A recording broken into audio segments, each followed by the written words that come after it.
Chapter 928. Qinguang, are you all right? Just at that moment, Jiang Yage's head popped out from the window as she asked cautiously. The light in the pool was gradually dimming, but the water still shone a dark red. The muffled sound just now was frightening, but it seemed as though nothing had happened in the courtyard. Old Master Guang waved his hand domineeringly. It's all right, a mere clown can't hurt me. Quickly shrink your head back. Although he has already left, it's still not safe. He had decided to chase after him.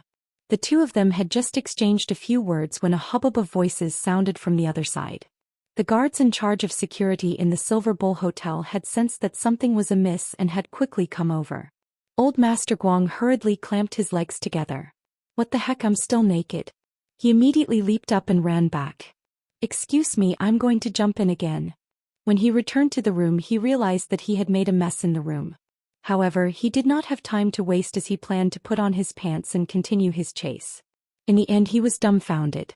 The scattered pieces of cloth on the ground looked very familiar. If he was not wrong, this was the old man's Versace casual wear and CK underwear. Who was it? How despicable, to actually tear the old man's clothes into pieces while he was not paying attention. Wait, with my vigilance this is not possible. A certain lost memory quickly surfaced in his mind, and his face immediately turned purple. Damn it, it seems that I was the one who had torn my clothes in front of Jiang Yage previously. I was the one who had caused my clothes to be torn. Every second that he wasted was an additional chance for the person who had plotted against him to escape. Old Master Guang was embarrassed for a moment, but he did not have the courage to charge out naked to catch the person. Wrapping himself in a quilt was a solution, but it would greatly affect his mobility. The other party had a huge weapon that could fire a new type of depleted uranium bomb. Although a martial sage was very powerful, it was hard to guarantee that he would not die if he was not careful and was shot in the head. My brother, what should I do now? Qin Guang's eyes turned and landed on Jiang Yage's chiffon nightgown. The sexy panties she had taken off at some point were still hanging on the ground in front of the bedroom door. Lord Guang took a deep breath. It wasn't that he couldn't wear it, but it was better than nothing. Jiang Yage shrank in the corner. His rather scary gaze made her hair stand on end. What are you going to do? Don't tell me you want to do it again now? Qin Guang waved his hand. What are you thinking about? Take off your clothes. How dare you say you don't want to have a go? It really isn't. I'm not joking. Qin Guang was afraid that he would run away.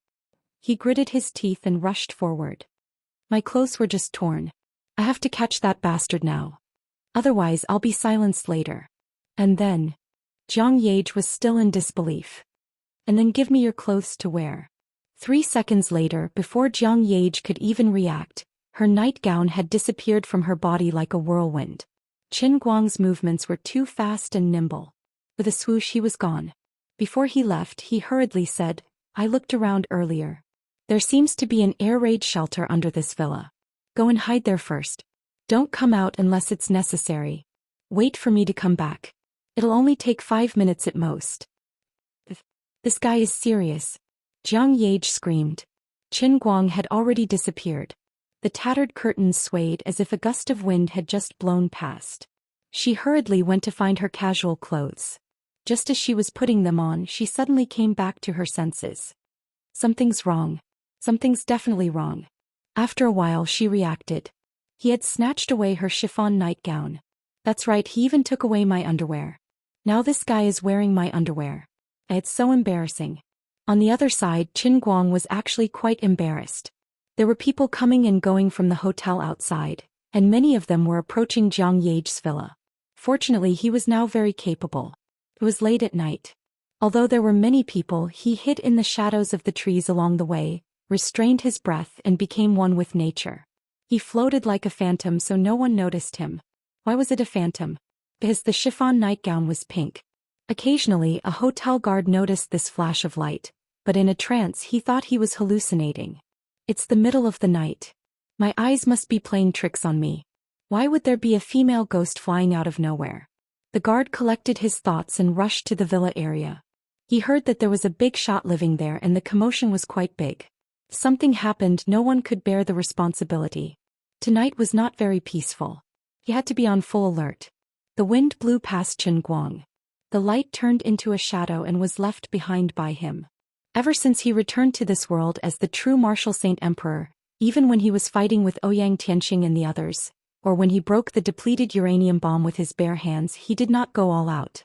Because there was no opponent in this world who was worthy of him going all out. He was afraid that if he was too strong and used too much force, the internal force could even injure himself. I can't even beat myself when I'm angry. But at this moment he allowed the inner strength to run wild in his body like a raging river. It was as if his legs were equipped with wind and fire wheels, allowing him to be like the wind, like the light, and like a ghost silently but rapidly dashing through the forest. At this moment, even if someone was lucky enough to see him, they would not be able to clearly capture his figure. Usain Bolt maintained the limit of a normal human's 100-meter dash, and his top speed was only around 10 meters per second. But Qin Guang had relied on his internal energy and a perfect physique that surpassed the limits of humans to raise this limit by several times. From the time he jumped back to the villa to snatch Jiang Yage's pajamas and rushed out, it seemed to take a long time, but in fact it took less than 30 seconds. Then he rushed out of the villa and went straight to the building where the ambusher was hiding. He crossed a straight-line distance of 300 to 400 meters. Although to avoid the crowd he took a slight detour along the shadows of the trees, a total distance of about 500 meters. It took him less than 15 seconds to rush downstairs. He stomped heavily on the ground, leaving deep footprints on the concrete floor. The gust of wind that followed him blew his nightgown into the air. If it wasn't for the fact that the person wearing this outfit was a pure man, it would actually be quite beautiful. Qin Guang thought for a few seconds. He was not in a hurry to go upstairs immediately. He had already delayed for a while. The ambusher had seen his methods and would not have the guts to wait for death on the roof. He would probably find a way to escape. Just as he was thinking about this, he heard the violent roar of an engine coming from the exit of the underground parking lot. The next moment, a Yamaha with wide tires rushed out from the side of the parking lot, roaring toward the street corner. The driver of the Yamaha looked up and saw Qin Guang standing not far away. The Yamaha suddenly changed direction, the friction of the tires on the ground causing smoke to fill the air. It spun around and rushed in the other direction. That's right, the driver of the Yamaha was the blonde mercenary from the rooftop.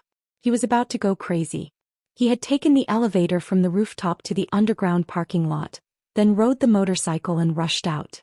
The whole process had taken less than 2 minutes. But this ghost-like man was already standing there waiting for him.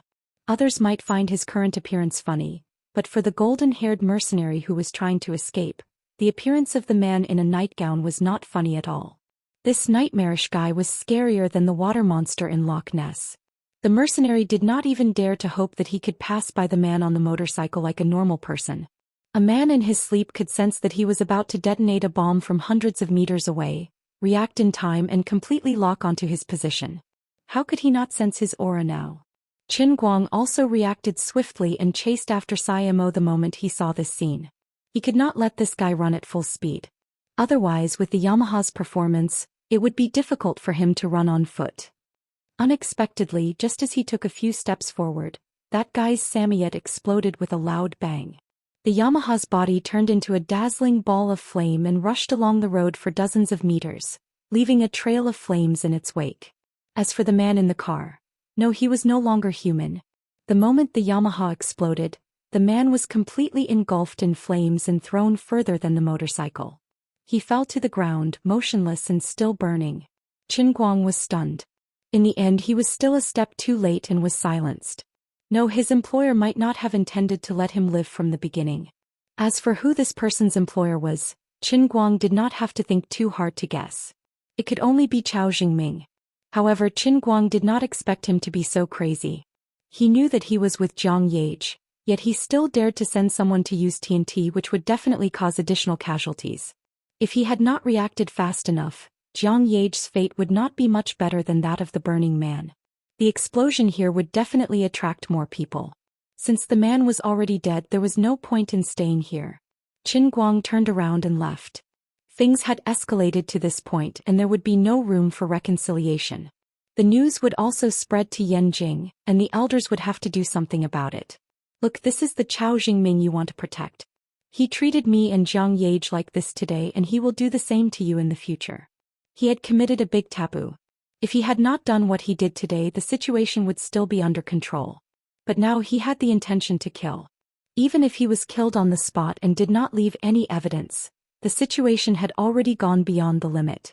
Sometimes, evidence was not so important. He would go to Yanjing tomorrow and put an end to this matter. Qin Guang walked along the wall of the Silver Bull Hotel step by step, and his mind was in a mess. The guards in the hotel would not arrive for a while, and Qin Guang was not in a hurry to cover his face and hide. Suddenly, a white Maserati screeched to a stop beside him. Qin Guang. Qin Guang turned around with a pale face and stared blankly at the person sitting in the driver's seat. Bai Hua. What the hell? I am still wearing Jiang Yage's pink nightgown. Wait, my crotch is also cold. That's right, and her underwear. Run. Chapter 929. With no time to think about it, Qin Guang pinched his nose and forced himself to use a sharp voice to shout. Damn pervert, go away. I've seen this kind of pickup line many times. Then he ran away, thinking that the old man's acting skills were on point. Although he didn't have any makeup on, he should be able to fool Bai Hua in the middle of the night, right? Unexpectedly, Bai Hua stepped on the accelerator and chased after him. Stop pretending. I saw you from afar just now. At first I couldn't believe it. It took me a long time to confirm that it was you, and then I came over. I heard an explosion just now, and now I can see the fire. What happened? Why are you here? *CK, are you poisonous? You actually peeped at me from afar for a long time when I wasn't paying attention. Brother Bai. Do you often drive a luxury car in the middle of the night to hunt on the streets? I didn't expect you to be like this, Brother Bai. Qin Guang saw that he couldn't deny it, so he had no choice but to stop and get into his car. As for why Bai Hua would appear here, Qin Guang wasn't surprised. Jiang Yage lived in this villa, and Bai Hua's status was similar to hers. It was reasonable for him to also live in this large executive-level hotel. It was just that he deserved to be unlucky to actually bump into him at this time of the day. So the problem was, how should he explain it to him? Qin Guang hesitated. In fact, he wanted to tell the truth. Tell him what happened today and let him understand that this is what you and Lin Jingwei did for the person who interceded. Now he wants my life, and he even wants to kill Jiang Yage. Do you still have the face to defend him and smooth things over? But after thinking about it, Qin Guang still felt that he couldn't say it. On one hand, the situation had become serious, and it was obvious that it would become more serious tomorrow. It was no longer something that second or third generation people like Bai Hua and Lin Jingwei could get involved in. Now, whoever got involved would be unlucky. There was no need to drag Bai Hua and Lin Jingwei into this mess. Moreover, they couldn't do anything about it. Letting them know would only make them feel guilty for no reason. On the other hand, if she told him the truth, wouldn't he be able to guess that she was wearing Jiang Yage's pajamas? Wouldn't that cause an uproar? Qin Guang remembered that Bai Hua used to like Jin Shiriyue. When he gave up on Jin Shiriyue, he told himself that he must treat Jin Shiriyue well. Therefore, it was hard to guarantee that this matter wouldn't spread from his mouth to Jin Shiriyue. Jiang Yage and herself would have to give Jin Shiriyue an explanation for what happened today, but they couldn't let it spread to her ears from a third party. Therefore, she couldn't tell him the truth. So what should he do now? Qin Guang decided to make up a story. Tonight's ambush didn't leave any evidence, so he could only rely on his own guesses. Even if Bai Hua knew that he was lying, there was nothing he could do. It's nothing. I couldn't sleep at night, so I came out for a run. Unknowingly, I ran here. As you know, I'm the world's #1 expert now. A normal amount of exercise isn't even enough for me to catch my breath. Unknowingly, I ran a little too far. I also heard the explosion just now, so I came over to watch the show. As a veteran best actor, Qin Guang didn't have any extravagant hopes that his words could fool Bai Hua. However, he still tried his best to control his expression and tone, bringing out his acting skills to the limit. I'm the benchmark of the current generation of actors. I'm super dedicated. As long as I want to act, I have to act well. Unexpectedly, Bai Hua, who was driving, only said, "Oh, so that's how it is." Qin Guang was stunned. *CK, what do you mean, so that's how it is? You believe me just like that? My brother. What's going on in your head? Bai Hua immediately changed the topic. Actually, when you mentioned the Zhenwu continent to us in the afternoon, Jingwei and I thought you were just talking nonsense. Later, we thought that you might have suddenly become a martial arts expert and showed signs of Qigong deviation. Isn't it also shown in the TV series? Martial arts experts all have heart demons. Maybe you unknowingly developed hallucinations and really thought that you had transmigrated. Bai Hua comforted Qin Guang, but it's not a big deal. I believe that you will be able to walk out of it. Qin Guang rolled his eyes. Thank you, Brother Bai, for your auspicious words. Something's wrong. Something's really wrong. Why is he so calm? Why did he suddenly mention heart demons? This doesn't make sense, right? How can this guy be so calm after seeing me in this state? What kind of terrible thought was going through his mind just now? Qin Guang looked down at the pink dress on his body. Oh my god, I'm so ashamed. Wait, what is this guy thinking? Does he think that I practiced martial arts to the point of qigong deviation and opened some strange attribute in my heart? I just said that I was jogging at night. He thinks that I've been possessed by heart demons and turned into a pervert who likes to wear women's clothes and stroll on the streets at night. Damn. What a scam. Brother Bai. Let me explain. No. You don't have to explain. I understand really. What do you understand? Times are different now. Society is improving and people's views are evolving. Although your hobby is a little special, everyone has their own unique hobby. Just like I have a weird hobby. When I drink yogurt, I have to stir it with a spoon for a long time. It's also very awkward, right? It's really not what you think. You don't have to explain it to me on purpose. I won't laugh at you. This isn't something to be ashamed of. Don't worry, I will never tell anyone about it. No wonder you could harden your heart to reject Shui back then. At that time I couldn't understand it. Now I understand that you already had signs of this at that time, right? It's just that it wasn't as serious as it is now. Qin Guang's eyes widened. Does this mean that this fellow's thinking is even more biased than what I'm worried about? Not only does he think that I have a hobby of cross-dressing and jogging at night, he even thinks that I don't like women at all. If I knew it would be like this, I might as well just directly admit to the matter with Jiang Yage. However, this kind of thing can't be seen by ordinary people. Since I saw it, why don't you go to my room and change into a set of clothes? This time, other than looking for you, I have other business matters to attend to. I have to stay for 2 more days, so I brought a change of clothes with me. No need. Oh, it's fine. Are you going to wait until dawn before you change? Sorry. I didn't mean to pry into your privacy. I just couldn't hold back my curiosity. I'm a jungler. Are you done yet? Your casual tone makes me want to strangle you to death. Qin Guang clenched his fists so hard that his knuckles turned white. He was trying his best to control his urge to kill him. He really wanted to be like in the Men in Black movies. He wanted to grab a flash and take a picture of this guy's head, causing him to completely lose his memory. Forget it, I'll just strangle you to death. By the way, you really look like Miss Qin, you dress like this. Even your eyebrows are 50 to 60% similar. I've been guessing the relationship between the two of you. In fact, you're her younger brother, right? Qin Guang's heart skipped a beat. This guy's foxtail is about to be revealed. Don't change the topic. My clothes. Hey, look at how loyal I am to help you keep your secret. I'm also sincere to your sister. Just do me a favor and help me ask her out later, okay? Qin Guang's breathing became heavier. Not good. The old man's killing intent is about to go out of control. Who the hell has the mood to care about your trivial matters now? Tomorrow the old man will be busy with something big and you're telling me this now? Are you trying to make me laugh? In fact, he really couldn't blame Bai Hua. In the afternoon, after he and Lin Jingwei's attempt to smooth things over failed, Lin Jingwei returned to school. As for Bai Hua, he went to attend the reception hosted by Tianjin Energy. He also didn't know that Jiang Yage had actually followed him closely. She had quietly come to 5 Capital City without everyone knowing and was also staying at the same hotel. At the company's reception, he drank 2 more glasses. Later, after he came out, he also called the elders in Yanjing and asked about Qin Guang. At that time, the elders in Yanjing thought that they had already secretly sold Jiang Yage to Qin Guang, so this matter should be over. At that time, they simply told Bai Hua not to ask about it anymore and that the matter was over. Bai Hua believed it. If Qin Guang did not pursue the matter, it meant that the matter was completely over. So now, in his mind, the problem was on a completely different level from Qin Guang's. Bai Hua thought that the fire and explosion at the place where Qin Guang had walked past was just an ordinary car accident. He didn't have the mood to care about it. On the other side, Qin Guang's lungs were about to explode. Seeing that he really couldn't talk to Bai Hua, he regretted getting in his car. Seeing that Bai Hua was going to drive into the hotel again, he didn't have much time to think. He opened the door, jumped out and closed Bai Hua's door.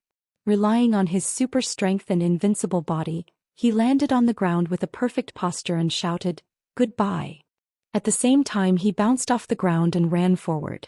Bai Hua stopped the car and watched Qin Guang's figure disappear into the woods.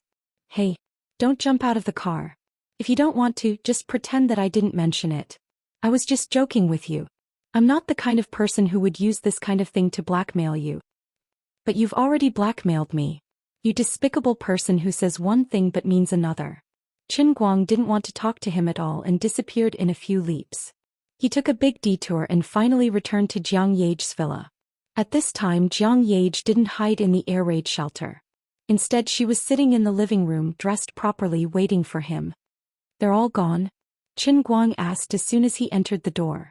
Jiang Yage nodded. "Yes. Did you catch them?" "I was a step too late and was silenced. I didn't want to complicate matters so I came back directly." "What did the people at the hotel ask?" "They asked a lot of things but I didn't say anything. My grandfather called and said that he would send someone to pick me up immediately. We have to change places tonight." "I'm sorry to have dragged you into this." "It's nothing. Didn't you protect me too?" "What did your grandfather say?" "He was very angry." "Oh, don't be nervous. I didn't talk to him about us. He just asked you to go to Yanjing immediately. It's best if you leave with me tomorrow morning. They've now controlled Chao Jingming but they still don't have any evidence. They will hold an interrogation meeting when you arrive." Qin Guang grinned. Chao Jingming's actions had indeed touched the taboo. If he had succeeded in finding a killer he might have been questioned by all parties. But as long as he refused to admit it and refused to give in, no one could do anything to him without evidence. Some people wanted his life but others would protect him. But now not only did he not succeed, but his true intentions were revealed. Today he threatened his and Jiang Yage's lives. This completely angered Jiang Yage's grandfather, but at the same time, it made others feel threatened. "You're finally willing to interrogate Chao Jingming, but his hands and feet are so clean, and there's no evidence that can be used against him. You can't learn from Detective Conan and come up with a deduction. You can't make him confess everything just by saying that you're the murderer, right?" Since Chao Jingming dared to do it, although he didn't consider everything thoroughly, he was still a person with some means. Chapter 930. The two chatted for a while and Qin Guang decided not to wait for the people sent by old Jiang. Instead he drove Jiang Yage to the headquarters of the Guangding Bureau. On the way he called old Jiang and the old men there also thought that Qin Guang's people were more reliable. Tonight was obviously a restless night, but at Jiang Yage's villa, the bullets were completely shattered by Qin Guang's fists, and they did not leave any obvious traces. The big bomb was detonated in the pond by the Holy Grail. Although it was loud at the time, by the time people arrived there was no sound, and the Holy Grail had sunk to the bottom of the water. Qin Guang was too lazy to bring up this matter again. The person who did it was Chao Jingming, so the police of the Five Capital could not do anything about it. If the matter was accidentally blown up and Wu Tong, who had returned to the Five Capital as the bureau chief, knew that he was involved, it would be troublesome if he got involved. In the large city of Five Capital, even people like Bai Hua, Lin Jingwei and Secretary Ma were not qualified to participate in this matter. Only Qin Guang, as the person involved, had the right and ability to continue to pursue this matter. If it continued to blow up, it would do no good to anyone. The two did not even wait until the next morning. About 2 hours later, they boarded the plane that would set off at 6:30 in the morning. Originally, Xin Qin, Wu Miaowan and several other experts from the headquarters also wanted to go with them, but Qin Guang refused. He did not want to give the impression that he had tied the entire headquarters to himself to threaten others. There was no practical meaning to it. If something really happened, it was more convenient for him to come and go as he pleased. If he brought them along, it would mean that he had to fight to the death. Although he had a problem with the old men, he also understood that the country actually needed them. Over the years, Wuxia had gone from a weak post-war country to a situation where everyone had clothes to wear and food to eat in just a short period of 50 to 60 years. Although there were still problems in this era, if it were someone else they might not have done as well as the old men. There was a fundamental difference between Qin Guang and Ouyang Tianxing. He was not that selfish, nor did he need to be. Everything that Qin Guang wanted was in his cup. These things in the secular world were all there to better serve the cup. He didn't need to plunder any resources from other people in this world. He had his 3,000 worlds and sea of stars. Before he became the master of the Holy Grail, he was a young man of the new era who grew up under the influence of the 4 modernizations and the 5-starred red flag. He had a deep-rooted view of people and things, and he had no intention of changing it. As soon as the plane arrived in Yanjing, they were picked up by old Zhang's car. Old Zhang's face was livid. When he saw his granddaughter's pale face, his face darkened even more. "You were scared yesterday, right? I already know everything." Jiang Yage actually wanted to tell him that she wasn't scared. The mess in the villa was caused by Qin Guang's kick. There was another reason why her face was pale. The 5 seconds last night were really unbearable.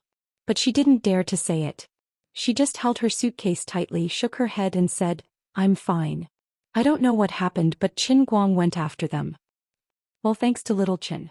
Qin Guang didn't dare to take credit. "Oh, they came for me. If I hadn't been there, it wouldn't have had anything to do with Solomon. Forget it. Let's not talk about it anymore. Anyway, we thought things were too simple. If we had warned Chao Jingming earlier, things wouldn't have become like this." Qin Guang curled his lips. He didn't even want to give old Jiang a way out. "I'm not happy. No, I have to give him another blow." "Oh, Grandpa Jiang, are you suspecting him now?" Old Jiang was stunned by Qin Guang's words. Qin Guang really didn't give him any face. Jiang Yage quietly poked Qin Guang's waist. Qin Guang didn't notice it at all. "It's still the same problem, right? No evidence, right?" "Yes, no evidence." "Then why can you interrogate him now?" Old Jiang was finally annoyed by Qin Guang's sarcastic teasing. "Brat. Shut up. I haven't asked you what you two did last night. Why were you in Solomon's room?" Qin Guang's face stiffened. "Oh no, I've been caught in a trap. What happened last night was too short. Later I fell asleep and was woken up halfway. On the way to Yanjing I fell into a deep sleep from time to time. Now I almost forgot that Jiang Yage seemed to have been eaten by me, didn't I? No, it was me who was eaten by her." She felt that she was inexplicably feeling a little inferior in her heart. He turned to look at Jiang Yage, trying to understand her mind. If Jiang Yage wanted him to say it directly, Qin Guang didn't intend to hide it. As a man he had to admit it. If she had the ability, she could kill him. But if Jiang Yage didn't want to be exposed for the time being, he would follow her wishes. Anyway, she had the final say. As soon as her eyes met Qin Guang's, Jiang Yage carefully looked at the back of her grandpa's bald head sitting in the passenger seat. A second later she shook her head like a rattle. Qin Guang understood. "Grandpa Jiang, didn't you ask Solomon to persuade me? I thought that she was a celebrity and I am also a celebrity now. It would have a big impact if we met outside, so I simply sent Solomon back to the hotel." "Then what did you say? What did you do?" Old Jiang turned his head and asked, gnashing his teeth. Qin Guang looked calm. "Actually, I didn't say anything. Solomon asked me to understand your difficulties and I understood. Then we briefly talked about the drama that Solomon was shooting recently. I would probably join the crew next week at the latest. To be honest, I invested a lot of money in this drama and I couldn't afford to lose it. Later we talked about poetry and the philosophy of life. I was a little sleepy and it was not convenient for me to drive, so I simply stayed in the guest room of Solomon's villa. I planned to go back to school early the next morning, but I didn't expect that something like that would happen again." Jiang Yage quickly changed the topic and added fuel to the fire. "Yes, I finally persuaded him not to pursue it, but Chao Jingming is..." Old Jiang sighed. "Young people nowadays really don't understand the rules." Qin Guang snorted. "This can't be explained by the words 'don't understand the rules,' right? He wanted to kill me." Old Jiang knew that what Qin Guang said was reasonable. "That's why we have to hold this trial today. Whether he wants to give you or us an explanation, he has to give us an explanation." "But there's no evidence, right? What can we do? Yesterday old Chao came to Wujing to find me in person. Isn't his intention obvious?" Old Jiang fell silent again. Qin Guang was right. Old Chao would definitely side with his family because once he was convicted he would be sentenced to death. If it was someone else who wanted to deal with Jiang Yuanchao might be sentenced to death. Old man Jiang would never give up so easily. Even if he had to lose his head, he would fight to the end, even if he had to sacrifice his dignity. Jiang Yage also wanted to go to the trial, but old Jiang didn't agree. Instead, he asked the driver and the guards to send her back to the West Mountain Villa. Old Jiang had protected her very well all these years, keeping her away from these things. This time she was accidentally involved and her life was immediately in danger. Old Jiang was also scared and had to be more careful. Although Chao Jingming was now under control, he had been in business for many years. It was impossible for him to not have any trusted aides outside. Even Jean Shiyue's filming at the Vertical Shop Film City had been temporarily halted. She had also returned to the villa to wait for the limelight to pass. Jingming, things have come to this point. We watched you grow up and we don't want things to turn out like this. But this time you really went too far. Tell us what you think. You have done it and you have to give us an explanation. In the conference room, a group of old men were sitting, each with different expressions. Chao Jingming sat at the bottom. His face was a little pale, but his expression was still calm. He put his hands on his knees and rubbed his fingers against each other, slightly revealing his nervousness at this time. Leaders, I don't know what you are talking about. Yes, things had come to this point and he didn't intend to give in. He knew that he couldn't give in or he would definitely die. Even his father, who was sitting at the top of the table, couldn't save him. Old Lin, you can't be so sure. We have done a lot of investigations recently and indeed we couldn't find any evidence that Xiao Chao was involved in this matter. Maybe he is a remnant of Ouyang Tianxing? That's right. Xiao Chao has been around for so many years. Although he is a little arrogant, he has never made a mistake of principle. We can't just judge him based on subjective assumptions. Old Jean looked at the people around him with a gloomy face. From time to time he would look up at old Lin in the middle. It seemed that old Chao, who had rushed back last night, had done a lot of work for others. Not to mention the others, old Jean had actually received a call from old Chao. At this time he did a rough count in his heart. Other than a few people who hadn't expressed their opinions, nearly half of the people present were on old Chao's side. Chao Jingming carefully observed everyone. Last night, when he found out that Qin Guang wasn't dead, he had actually thought about escaping. However, the world was so big, where could he escape to? Furthermore, Qin Guang wasn't an ordinary person. His personal strength was so terrifying. Even if he escaped, he would be found sooner or later. Then even if the others didn't pursue it, if Qin Guang continued to chase after him, who could stop him? Luckily, my father helped me and I didn't leave behind any evidence. The current situation was that even if the entire world knew that I did it, there were so many people speaking up for me. As long as I didn't admit it, they couldn't do anything to me just based on their guesses. Chao Jingming took a deep breath. His mind quickly went through the words that he had communicated with his father, and then he opened his mouth. Leaders, I don't understand what's going on. Qin Guang accused me of colluding with Ouyang Tianxing and purposely lured him to Ninghai. But in reality, even if I wasn't involved, wouldn't he still go to Ninghai? Moreover, with his original position, he had the right to know the whereabouts of Lord Wen. Yes, I did have a little conflict with Qin Guang before, but that was just a trivial matter. Why would I take it to heart? With my identity, why would I collude with Ouyang Tianxing? What good would it do me? I didn't have to. Alright, now that things have come to this, I admit that I did mention it to Jiang Yage carelessly, but I didn't think too much at that time. I just wanted to be friendly with him and ease our relationship. If my careless words caused trouble to Qin Guang, I can apologize to him. But other than that, I don't know anything and I didn't do anything. He couldn't deny anything. If he admitted that he leaked information to Jiang Yage, he could increase his credibility. But he definitely couldn't admit what happened last night. At this moment, the door of the conference room opened. Qin Guang and old Jiang stood side by side at the door. Chapter 931. Chao Jingming turned around and saw Qin Guang. Not only did he not avoid Qin Guang's gaze, a warm and humble smile appeared on his face. If Qin Guang was not a world-class acting master, he would have been fooled by Chao Jingming's kindness. Qin Guang had heard every word that the man had said and he wanted to say to Chao Jingming, I have never seen such a shameless person. Shamelessness was the passport of a despicable person. It was a pity that Chao Jingming did not become an actor. Chao Jingming was also well versed in the theory of falsehood and truth. He had admitted some of what he had admitted and said that Chao Jingming was showing goodwill to him. As for the things that were truly fatal, Chao Jingming was adamant and refused to admit them. At the same time, Qin Guang was also paying attention to the way the people in the meeting room looked at him. Everyone here was a smart person and everyone looked very amiable. Even old Chao had a warm smile on his face, making people feel like they were bathing in the spring breeze. However, it was a pity that Qin Guang was a world-class acting master and a martial sage who had reached the oneness of heaven and man realm. No matter how well they acted or how amiable their eyes were, they could not hide it from Qin Guang. As long as a person had hatred in his heart, no matter how well he hid it in his eyes or how calm his brows were, there would definitely be some flaws in his facial muscles. However, these flaws were too hidden and ordinary people would not be able to see them with their naked eyes. Furthermore, even if someone had sharp eyes and could see the problem, they would not be able to understand the meaning behind it due to their lack of life experience. It was a pity that Qin Guang was a martial sage and he had a pair of eagle eyes that he had learned from practicing darts. Furthermore, his acting skills had reached the pinnacle of the human race. Now that he had something on his mind, he was fully focused on understanding it.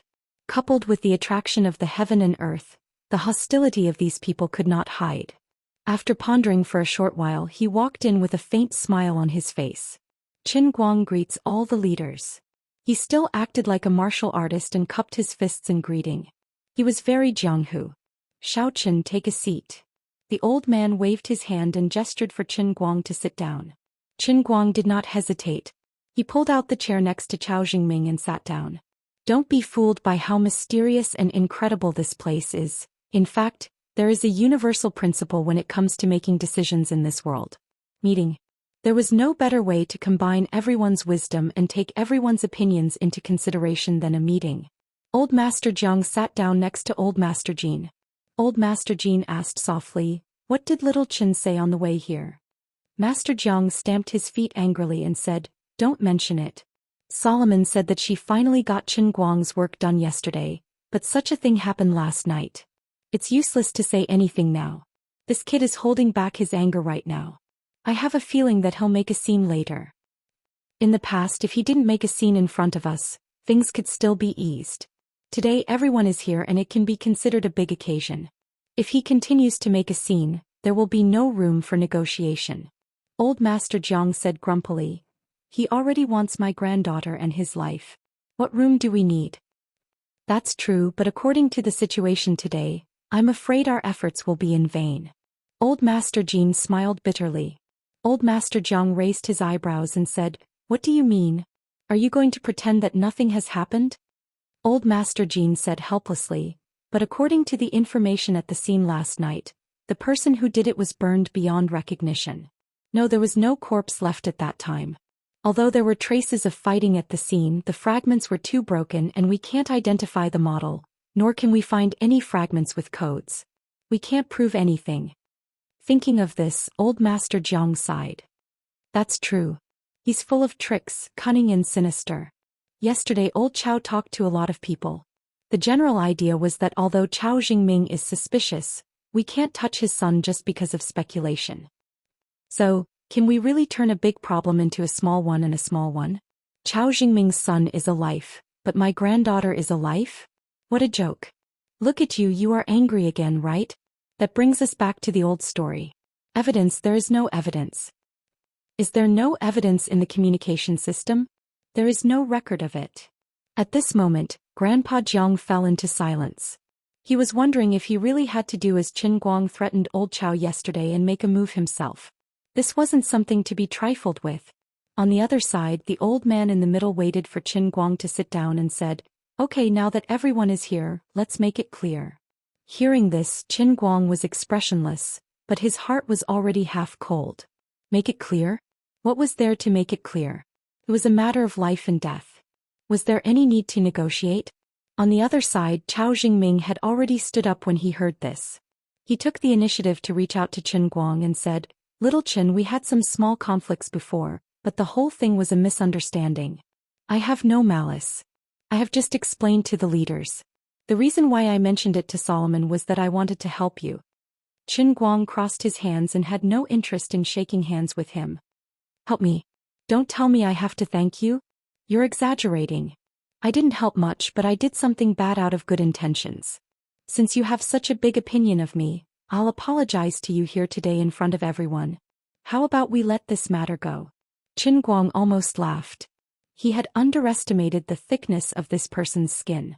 Unexpectedly, in the huge conference room, many people began to echo Chao Jingming's words one after another. What these people meant was that there was no need to make such a big deal out of such a small matter. After explaining to each other, the matter was over. Little Chow had already apologized in public. Even if he really did something bad with good intentions, there was no need to hold on to it. From the beginning to the end, Qin Guang looked at these people with a blank expression. There was an indescribable strange feeling in his heart. He seemed to be hallucinating.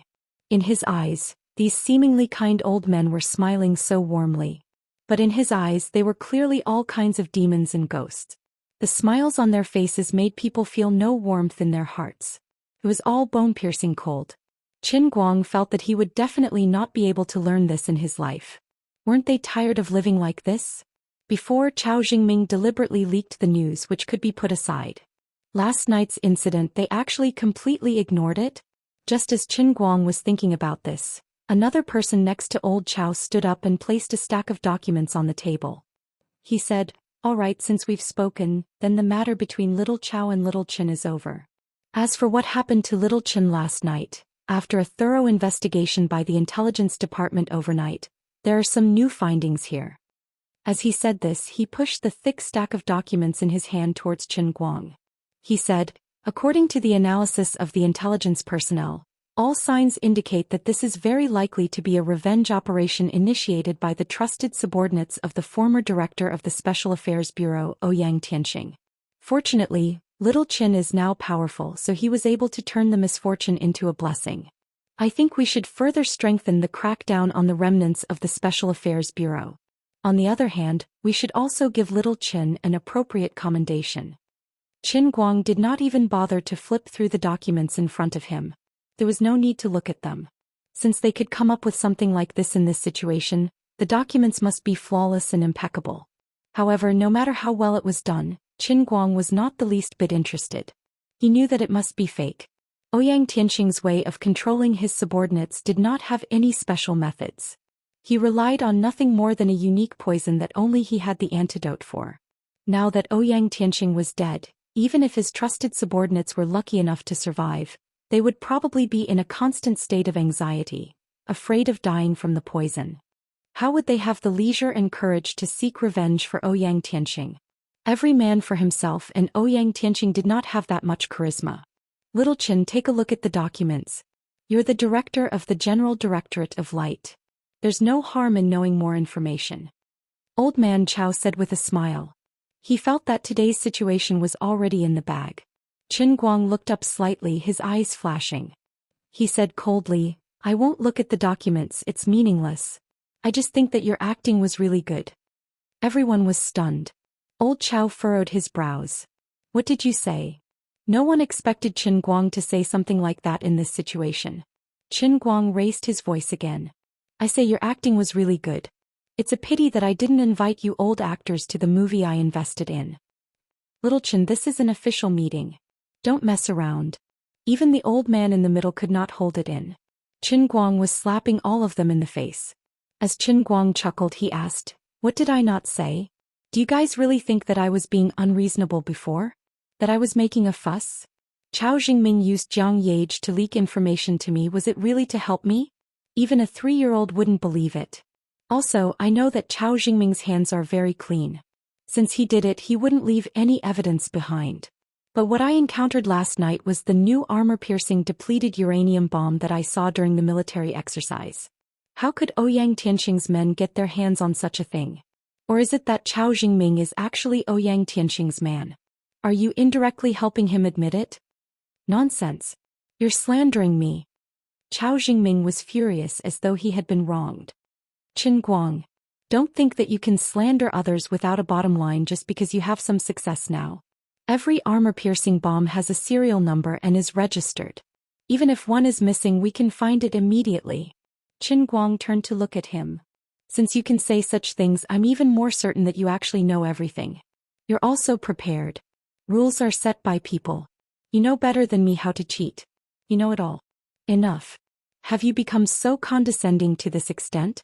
You're so sure that I want to harm you based on your assumptions. Now you're saying that I hired someone to kill you? If you want to pin a crime on someone, you can always find a pretext. Didn't I tease you a little about your youth? I didn't expect you to be so narrow-minded. You've always hated me, haven't you? Now that you think you're strong enough, you want to settle the score with me? What do you want? You're just acting on your own selfishness. Do you want me to kill you because I did something bad with my good intentions? That's ridiculous. Everything needs evidence. Everything needs laws. Don't forget, although you're a martial artist today, you're also the chief of the Guangdong General Headquarters. Weren't you the one who hated the most when inner force martial artists looked down on laws and treated human lives like grass? Now that you're in the same position as Ouyang Tianxing, do you want to become the same person as Ouyang Tianxing? Do you want to lynch me? Come on. If my death can awaken some people, and let the leaders understand that martial artists are wolves that cannot be tamed, then I'm willing to sacrifice myself. Chao Jingming's words were sharp and he was retreating in order to advance. Chapter 932.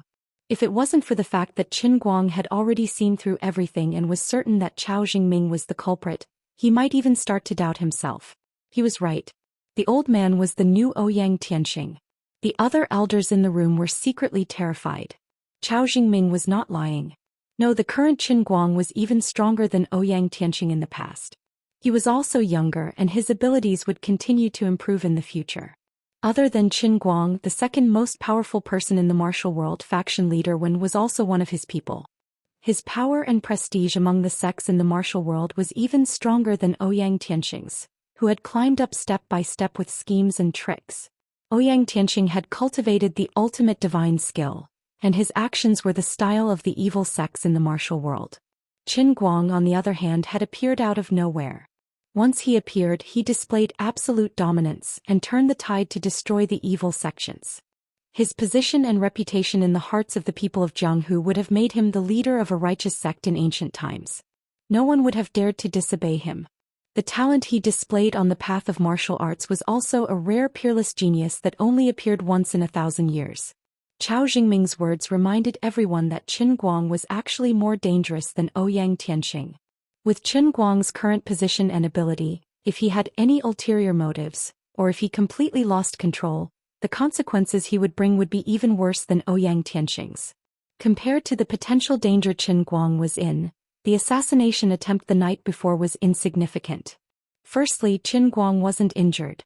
Although it seemed dangerous last night, there weren't any casualties and only an insignificant assassin died. Secondly, even if everyone guessed that it was Chao Jingming who did it did not matter whether Chao Jingming admitted it or not. Even if it was him, so what? Could even be understood as him getting rid of a scourge for the people. He did something to Qin Guang, but it did not mean that he would do it to others. Jiang Yage was almost implicated, but she had no other choice. Moreover, there was no evidence to prove Chao Jingming's suspicions. Wouldn't it be too unfair to suspect him based on baseless guesses? Although Xiao Chao's temperament had always been somewhat unlikable, he had never made a mistake of principle. As old Chao's son and one of the representatives of the younger generation, he had no reason to collude with Ouyang Tianxing, right? This thought gradually rose in the hearts of many old men, and the atmosphere suddenly became cold. Even Qin Guang felt a trace of coldness. This was their true colors. Without the slightest scheming and honeyed words, who could have walked step by step to where they were today in the seemingly harmonious but actually surging undercurrents in the officialdom, and sat on the occasion that more than 1 billion people could only look up to and imagine but never had any chance to see or participate in with their own eyes. Although the people sitting on the table were all old men with 1 nose and 2 eyes, every old man here was someone who could shake the country with a stomp of their feet. Chao Jingming saw that his words were effective and was secretly pleased, but he still looked impassioned and ready to die at any time. Qin Guang felt the doubtful gazes directed at him from all directions. He also realized that he had accidentally been countered by Chao Jingming in front of everyone. Among the old men present, Old Men Jin and Old Men Jiang were slightly better. They had often heard their juniors mention Qin Guang's character and did not believe he was that kind of person. Old Man Lin was in a similar situation, but he could not resist the other old men who were not familiar with Qin Guang. Many of them had listened to Old Man Chao's sophistry, and now that Chao Jingming had exposed them, combined with the various uncooperative attitudes Qin Guang had displayed in the past few days, it was impossible for them not to have any thoughts. The hostility in the meeting room grew stronger and stronger. Qin Guang's brows were tightly knitted together.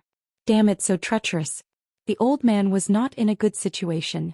There were two choices in front of Qin Guang. First, think of a way to use words to change the situation in this meeting, but it seemed very difficult. Second, a gentleman does not stand under a collapsing wall. He should immediately flee 1,000 miles away, find a place to concentrate on practicing martial arts, collect faith and break through the cup world. He should wait until he became a god, or at least a demigod who could resist missiles with his body. His palm caressed the heavenly Holy Grail and his breathing gradually calmed down. He thought to himself, I'm afraid I really have to leave. No, I still have Lady Azure. If I really can't do it, I can beg Lady Azure to help me and use a super hypnosis on Old Man Chow. Dream on. If you have the guts, come into the cup world and beg me to try. I promise I won't beat you to death. Just as he was thinking this, Azure's voice was heard. This was not the end. Dear Cry also expressed, that's right, I'll let you have a taste of the power of a woman's double attack. When I woke up, my leaves were almost all gone. My branches and trunks are all burnt off. Qin Guang shuddered. Fine, pretend I didn't think of anything. I almost forgot it was palm-sized TNT. The cup world would definitely be in a mess. If I went in now, even if I didn't die, I would at least lose a layer of skin. Then I really can only pack up and leave? This is very unpleasant. At this moment, a voice came from the heavenly Holy Grail. It was neither Azure nor Dear Cry. What Qin Guang heard was the emotionless electronic voice of the Holy Grail. Forced PY trading mode's cooldown is over. Redeemer can use it at any time. Qin Guang rejoiced. Oh my god. His skill's cooldown wasn't fixed, and it had come off cooldown at this critical moment. The old man was indeed a man shrouded in the aura of a protagonist. Count yourself lucky. Azure also noticed this and snorted in Qin Guang's heart. Dear Cry also snorted, that's right. Don't come in here for the rest of your life if you can. Old Master Guang expressed to the two god emperors that the old man was a dead pig that feared no boiling water. He had seen all kinds of storms and waves. He just had to do something to make them happy later to coax them. He should, probably wouldn't be strangled to death? In short, things suddenly became simple. Qin Guang turned his head and looked at Chao Jingming with a very meaningful look. An extremely strange smile appeared on his face. It couldn't be helped. Old Master Guang couldn't control his joy at the thought of being able to force him into a rather shameless PY trading mode. Well, he could actually control his expression, but he didn't want to. Why bother? If he didn't show off when he should be happy, did he have to wait until he was unlucky before showing off? Qin Guang was overly happy. The strange smile that suddenly appeared on his face even changed the slightly cold atmosphere in the conference room into a horrifying one. What's with that look, little Qin? He's not going to do anything stupid, is he? Old Jiang turned pale with fright. The next moment he was about to slam the table and stand up. He absolutely couldn't let Qin Guang do something irrecoverable in this place. Even with his current ability, he could subdue everyone here in an instant and then leave. But in this vast Wuxia, even if these people in the conference room died, there would be others to replace them. But if he did that, he would become the enemy of the entire country, no, the entire world. Old Jiang himself wasn't afraid. He also knew that Qin Guang wouldn't kill him, Old Jin and Old Lin, but the same couldn't be said for the others. That was absolutely not allowed. Not only would he be pressured by the laws and human relationships, but it would also completely turn him onto the evil path and leave an indelible mark in his heart. This was completely different from killing those assassins. A martial artist who was known as the strongest inner force user in history would walk the path of evil. Either he would destroy the world or the world would destroy him. Old Jin and Old Jiang had the same idea. Old Jin moved even faster. He bowed slightly and in the next moment he would stand up. Old Lin, who was in the middle, frowned. In his hand was a phone with Lin Jingwei's number on it. The old man didn't know who could stop Qin Guang if he went completely crazy. After thinking about it, he felt that the friendship between his grandson and Qin Guang might be of some use. He secretly regretted trusting him unreservedly and letting him come to this place. If anything happened to anyone here today, it would be a huge disaster. As for those who were already hostile towards Qin Guang, they were even more panicked now.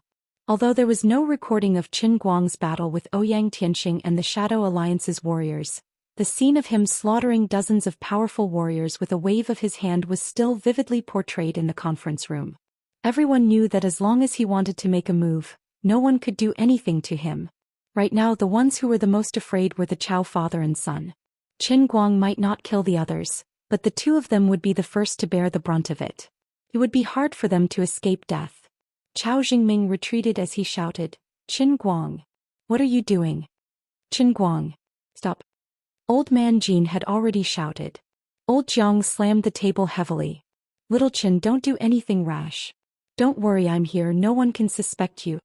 Old Lin coughed heavily, his hands pressing down slightly. "Everyone be quiet. Listen to me." Hearing those words, Qin Guang was briefly stunned. Holy shit, why are these old gentlemen acting as if they're facing a great enemy? Little Qin, calm down. Chao Jingming. Apologize to little Qin now. Immediately. Immediately. Old Lin glared at Chao Jingming. Chao Jingming didn't dare to delay. "I'm sorry, Qin Guang. My words were too harsh. I shouldn't have compared you to Ouyang Tianxing. You guys are different." Old Master Guang finally understood. Alright, the old men thought that he was going to smash the cup as a signal to attack in anger. They were afraid. To this he could only say, "What the F***ck? Am I that kind of person in your hearts?" Forget it, he couldn't blame them. In their eyes, no, in his eyes, internal strength warriors had ultimate skills. They indeed had the ability to kill in anger. Wasn't there an ancient saying that the so-called heroes were actually more like desperados? If they were unhappy, they would kill a person every 10 steps, leaving no trace behind. In their eyes, he was like a walking killing machine, so it was not strange that they were afraid of him. It was just that it was disgusting. To think that I respected you guys so much, but you guys are guarding against me like a wolf. Chapter 933. Xiaochen, listen to me. Although Ouyang Tianxing has indeed set a bad example for other martial artists, I know that you are completely different from him. Jingwei often talks to me about your brotherhood. In the past you were also a righteous person. We trusted you because of that. You were just an ordinary youth then. Now we trust you as well. There is no need for unnecessary suspicions. Qin Guang waved his hand. Grandpa Lin, that's enough. It's said that an innocent man gets into trouble because of his wealth. Now that I have the ability, I am also mentally prepared to face the disadvantages of this ability. I understand now. No wonder Lin Jingwei would rather die than become a politician. He has seen this kind of thing many times since he was young. You don't have to feign civility with me. I won't look down on everyone here because of this. It's just that I thought of something that Lin Jingwei and I mentioned in a casual conversation. Qin Guang pointed at himself first, then at the others. He said word by word, "I told Lin Jingwei that we will never become you. I don't want to be this stupid bureau chief. If it wasn't for you guys who couldn't hold back and wanted me to pack up and leave for no reason, I would have quit long ago. What do you take me for? A hothead who is bossed around? When you need me, you let me take over. Alright, I'll take over. Now that Ouyang Tianxing is dead, I have subdued the martial artists in the pugilistic world. You don't need me anymore. You want me to leave immediately? Do you think I'm a 3-year-old kid? I didn't want to say these things out loud. It's fine for everyone to keep it in their hearts. My original intention was only for Chao Jingming to give me an explanation and find a suitable time. You can let whoever you want to take over the Guangding General Bureau. I just want to go and live my carefree life. You treat this power as a treasure. But in my eyes it's worthless. But what about you guys? Chao Jingming tried to harm me first. But because he is one of us, you let him do as he pleases. What happened to your decisiveness when you dealt with Ouyang Tianxing? Don't talk to me about ridiculous evidence, it's not that important. Last night he went even further and hired people to kill me, but you're afraid and suspicious of me because of a few words from him? Grandpa Lin, I respect you as Lin Jingwei's grandfather, but that's the extent of my respect for you. You thought I was laughing because I was so angry that I wanted to flip the table? That's why you're saying such polite words. Are you trying to coax me first?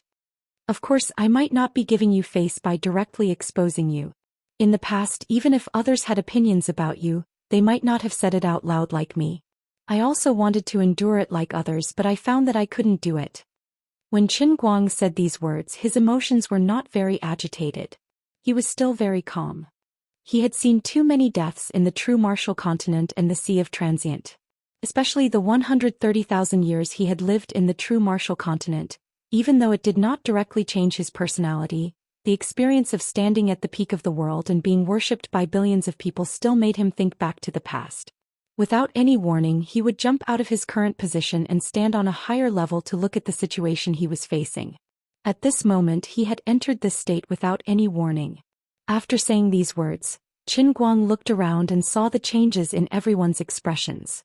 Then the corners of his mouth curled up slightly and he said with a hint of mockery, "If what I said made you uncomfortable, then I can only do nothing to help you." Even Qin Guang felt tired for them. In this kind of situation, none of these people's philosophy was the same as his own. Although they looked very inconspicuous here today when they were outside, they might have enjoyed the pleasure of being surrounded by people. But if you want to mistreat yourself like this for the sake of power, then I'm sorry but I'm not interested. Many of the old men's faces turned red from his words. No one had ever dared to speak to them like this. Even when they had a falling out with an inner strength martial artist and had a letter placed on their bedside, those people had not been as presumptuous as Qin Guang. But today's situation was extremely delicate. No matter how angry they were, they did not dare to flip the table. No matter how clear this brat's words were, he was still a young man who was not even 21 years old. No one dared to bet on whether his self-control was as good as he said it was. The huge conference room suddenly became silent. Even the drop of a needle could be heard. The guards outside were sweating. They had just received an emergency signal. This kind of signal would only be released when the leaders were in a life-and-death crisis. But the guards did not dare to break the door. They could only anxiously watch Qin Guang talk inside through the monitor. "Isn't this Director Qin?" A guard who had received special training from Qin Guang in darts whispered. The guard captain also sighed, "Don't talk nonsense. Although I also think it's impossible, the leaders will not send the signal for no reason. Don't let your guard down." "I still don't believe it. Chief Instructor Qin is a decent man. He won't act recklessly." Another guard said again. The captain looked at his two subordinates who could be called the elites of the elites and felt very helpless. He thought to himself, what are the big shots in the room doing? Don't quarrel with your own people. If you have something to say, talk it over slowly. Qin Guang spoke again. "I'll tell you why I laughed just now. I'm happy. Chao Jingming will soon find his conscience and tell us all about the demons and monsters hidden in his heart." Many of the old men in the meeting room were first ridiculed by his words to the point that their faces turned red. They were angry, but there was nothing they could do. However, the last sentence that he said without rhyme or reason made everyone even more confused. Even Chao Jingming, who was called out by name by Qin Guang, was dumbfounded. Is this guy crazy? Is he talking in his sleep? Will I tell them everything? There's no grass growing in my brain. Chao Jingming. Qin Guang, what are you trying to do? Chao Jingming forcibly suppressed his emotions and replied with a pause. With a grin, Qin Guang replied, "Nothing much. Come, be honest and tell me everything that happened between you and Ouyang Tianxing. Also, tell me who that person was last night, how you found that person, and what exactly are you plotting?" Chao Jingming felt like he was going crazy. Who asked questions like that? Do you think I'll answer just because you ask? Are you stupid? Do you think I'm stupid? Chao Jingming's words were almost squeezed out through his teeth. Qin Guang, that's enough.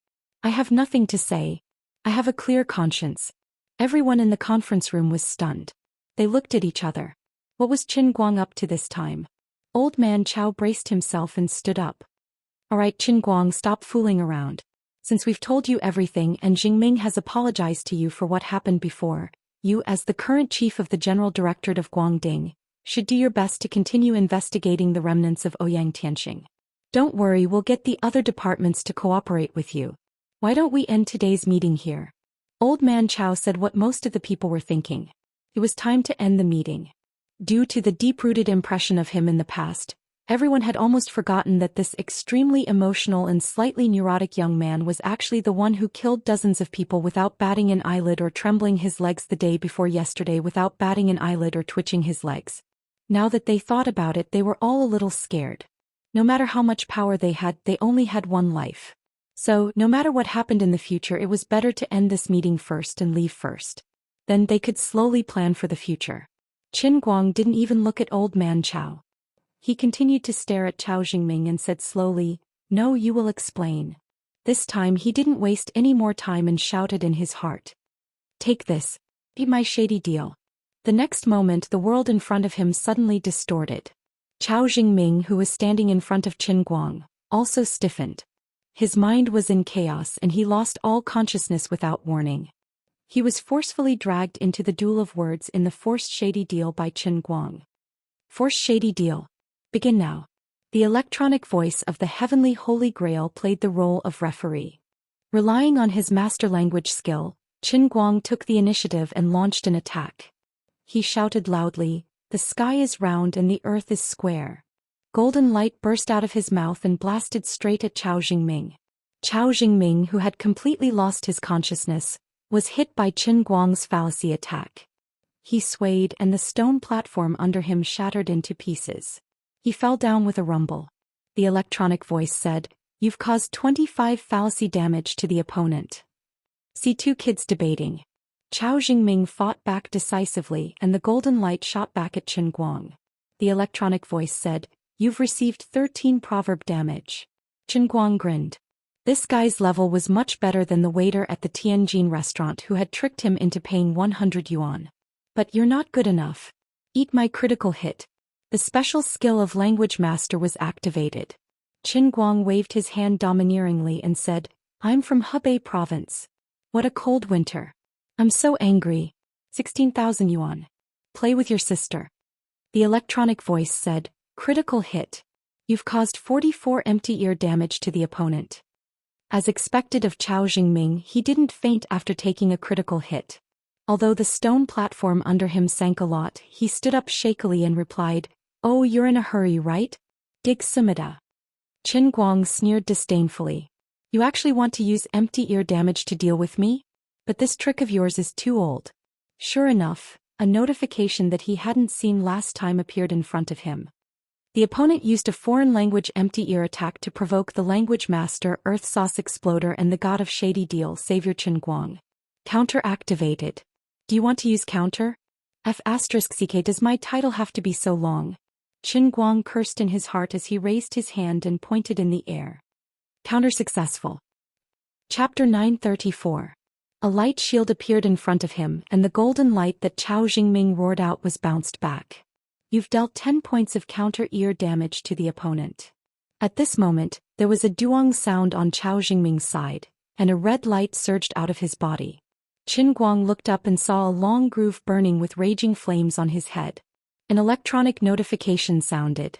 The opponent is the reckless type, Full Fury, about to trigger the state of fury. Qin Guang was stunned. There was such a thing. My shady deal was amazing. Chao Jingming's eyes were bloodshot and he glared at Qin Guang. Qin Guang was also interested. The furious Chao Jingming actually made the first move again. It seemed like this reckless type of player had a speed bonus in the state of fury. He just didn't know what he was going to say. Can I say vulgarities? Can't I? That's all I have to say. You've received 15 points of internet slang damage. Qin Guang rolled his eyes. Fine, I thought you had some trump card up your sleeve, but it turns out that you only have this much. It was his turn again, but he wasn't in a hurry to fire. Instead, he communicated with the Holy Grail in his mind, wanting to know what type of shady deal player he was. Reckless, sinister, despicable, shameless, vulgar, wretched, and unyielding super complex type. Old Master Guang was stunned. If you hadn't reminded me, I wouldn't have known I was so complicated. He took a deep breath. Chao Jingming die. Damn you. I have a word I don't know if I should say. I'm very strong this time. Invincible at level 16. High level heavenly fire. Triple quality. I'm going to kill you, you old bald donkey. The sure kill attack he unleashed with all his might was indeed cool. An extremely thick golden light appeared in front of Qin Guang's mouth, but it didn't shoot out immediately. Instead, it kept growing in front of him, turning into a round ball that was spitting out terrifying light. Qin Guang was also puzzled. Why did this big move need to be charged up and not fired directly? At this moment, the electronic notification sounded again. Warning. Warning.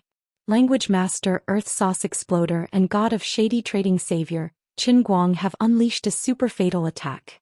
Too much damage has overflowed and may cause irreparable mental damage to your opponent. Will you attack? Y/N. Hearing those words, Qin Guang's eyes lit up. This reminded him of the weird video he had seen on Bilibili, where Zhuge Liang had a verbal battle with Wang Situ, and Wang Situ had vomited blood and fallen to the ground dead. In ancient times, there was Prime Minister Zhuge who scolded Wang Situ to death and angered the sickly Dr. Zhou. Today there was Master Guang who scolded Cao Cao's distant descendant Cao Jingming. This was completely reasonable. Verbal violence was terrifying. So let him have a taste. Snapping his fingers, Qin Guang raised his hand and tapped on Y in the air. The golden light in front of him, which had been accumulating power for a long time, suddenly exploded like an energy bomb, blasting straight at Cao Jingming like a railgun. Cao Jingming let out a blood-curdling scream as he fell to the ground vomiting blood. The stone pillar beneath him also shattered with a loud bang. Poor Cao Jingming flew far away on the magma, rolling countless times like he was skipping on water before slowly sinking like a rock. Super fatal attack. You've dealt 178 points of combined damage to the opponent from online slang and fatso sayings. You've defeated your opponent. Because the damage overflowed as high as 157 points, you've caused irreparable mental damage to your opponent. Remind Savior, a monk must be merciful. The world of shady trading slowly collapsed, and the world in front of Qin Guang distorted again. In the blink of an eye he was back in the real world. However, he disapproved of the heavenly Holy Grail's last words. Ba ba ba, what do you mean a monk must be merciful? Which eye of yours saw me become a monk? He looked up at Cao Jingming, not knowing what this guy's irreparable mental damage looked like. Cao Jingming was stunned at first, completely unaware of what had happened. He just stared blankly at Qin Guang. Without any warning, he suddenly felt extremely remorseful. What's wrong with me? Why do I feel so guilty? I feel terrible hiding things in my heart. I've let my father down, I've let down the leader's nurturing and trust, I've let down the country and the people, and I've let down myself. I've let down Qin Guang even more. No, I've let down the entire world.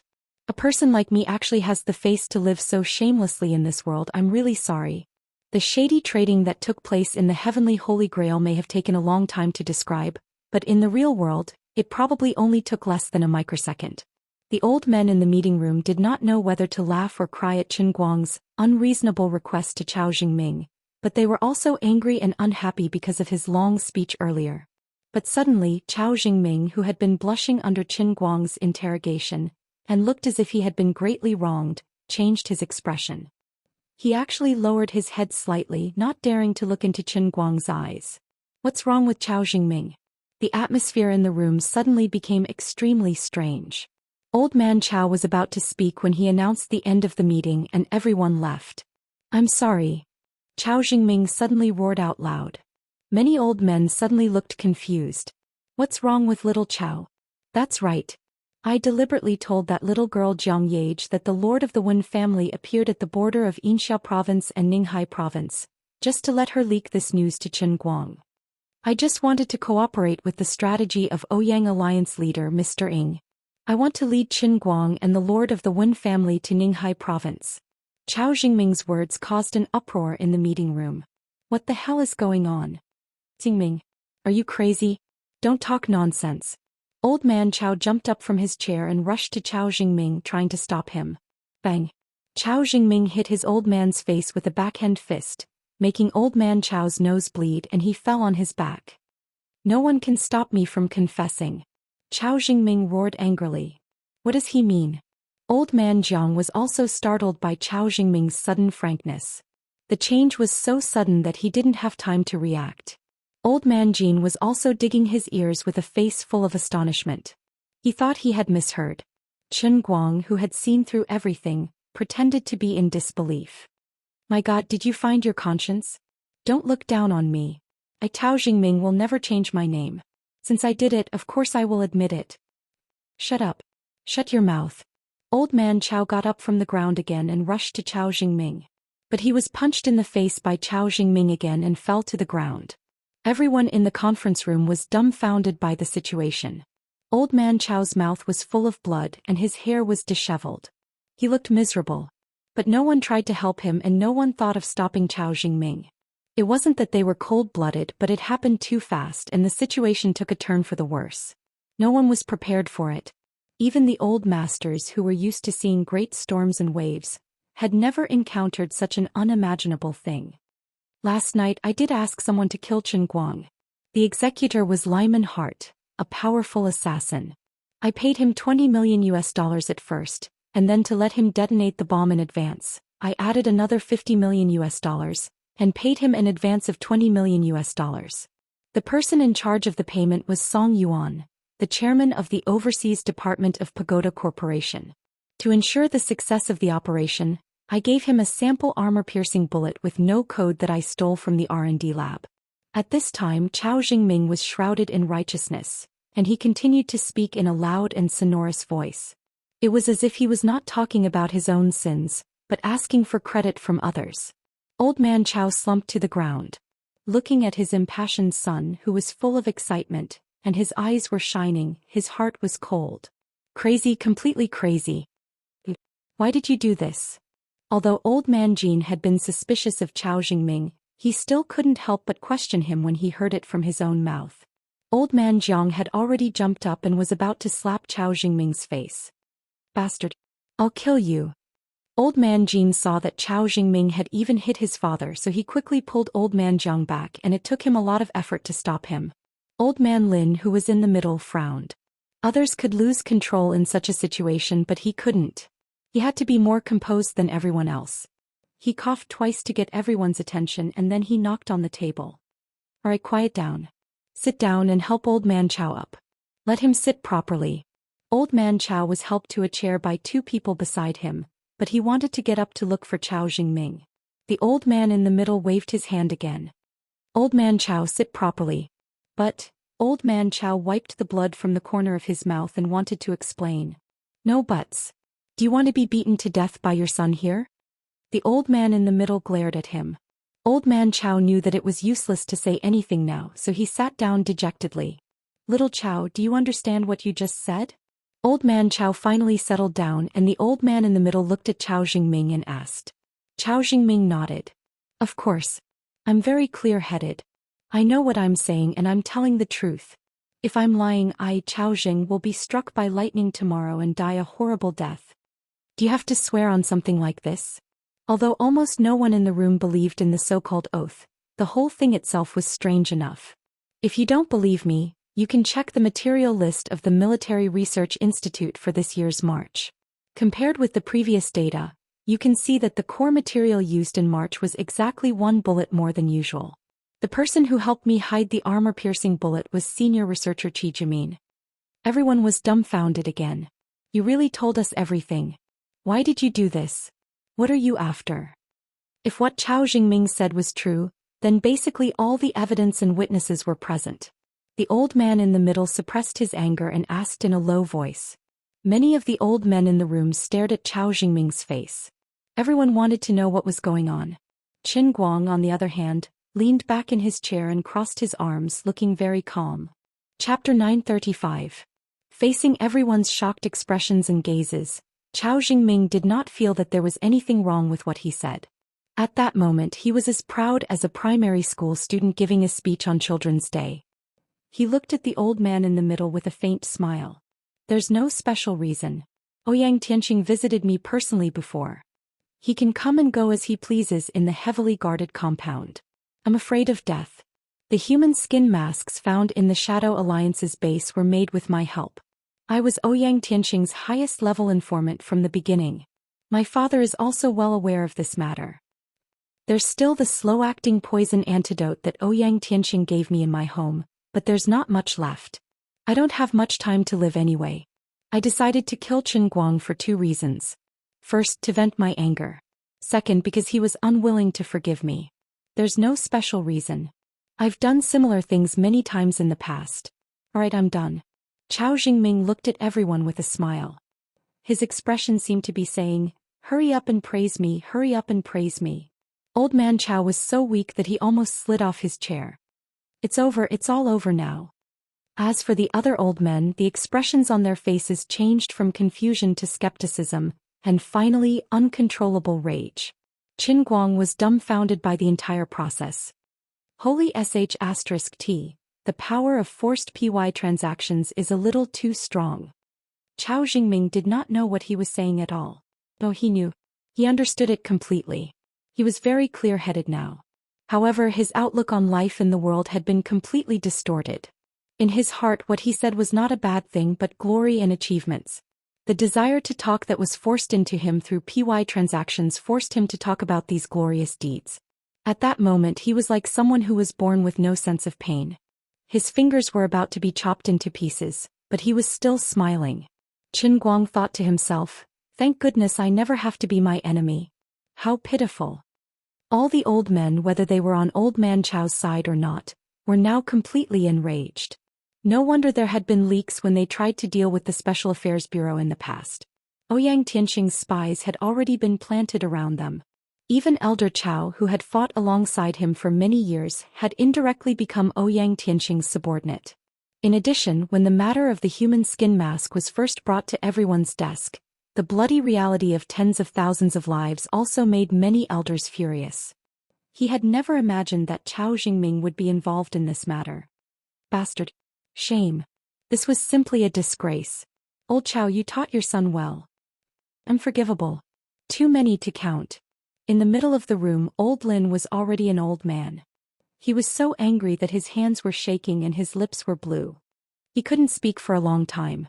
After a long time he finally said, "Send this father and son pair to the military court." As soon as his voice fell, Old Man Chao, who had been beaten black and blue by Chao Jingming, felt as if 5 bolts of lightning had struck his heart. He knew that not only would he not be able to protect his son, but he would also be unable to protect his chastity in his old age. His eyes rolled back and he fainted. Old Chao. Old Chao fainted. Although Old Man Chao was despicable, he had many old friends in the room. The people around him immediately exclaimed. Seeing this, Chao Jingming grinned. "Ah, great, great. Your father fainted because of you and you still have the cheek to laugh? Are you crazy?" Old Man Chao's best friend, another old man, pointed at Chao Jingming, who wanted to destroy the entire Chao family, and scolded him angrily. Unexpectedly, Chao Jingming was completely oblivious to his scolding. After laughing, he tilted his head and looked at them, still grinning foolishly. Was he really crazy? Everyone in the meeting room was stunned at first, then they were all speechless. All of this was too strange and it was truly inconceivable.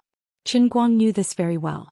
Right, this was the indelible mental damage mentioned by the Heavenly Holy Grail. It turned out that Chao Jingming had gone crazy. In the forced PY trading mode, full HP was 100 points. His last critical hit had overflowed to 157 points, which seemed to be too much. Forget it, Chao Jingming didn't deserve any sympathy. He brought this upon himself. He deserved it. Qin Guang couldn't be bothered to watch the farce in the meeting room anymore. He stood up and greeted the 2 old men. "Then it seems that there's nothing else for me to do. I'll take my leave first."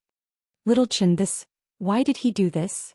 Old Man Jin looked at Chao Jingming first, then turned to look at Qin Guang suspiciously.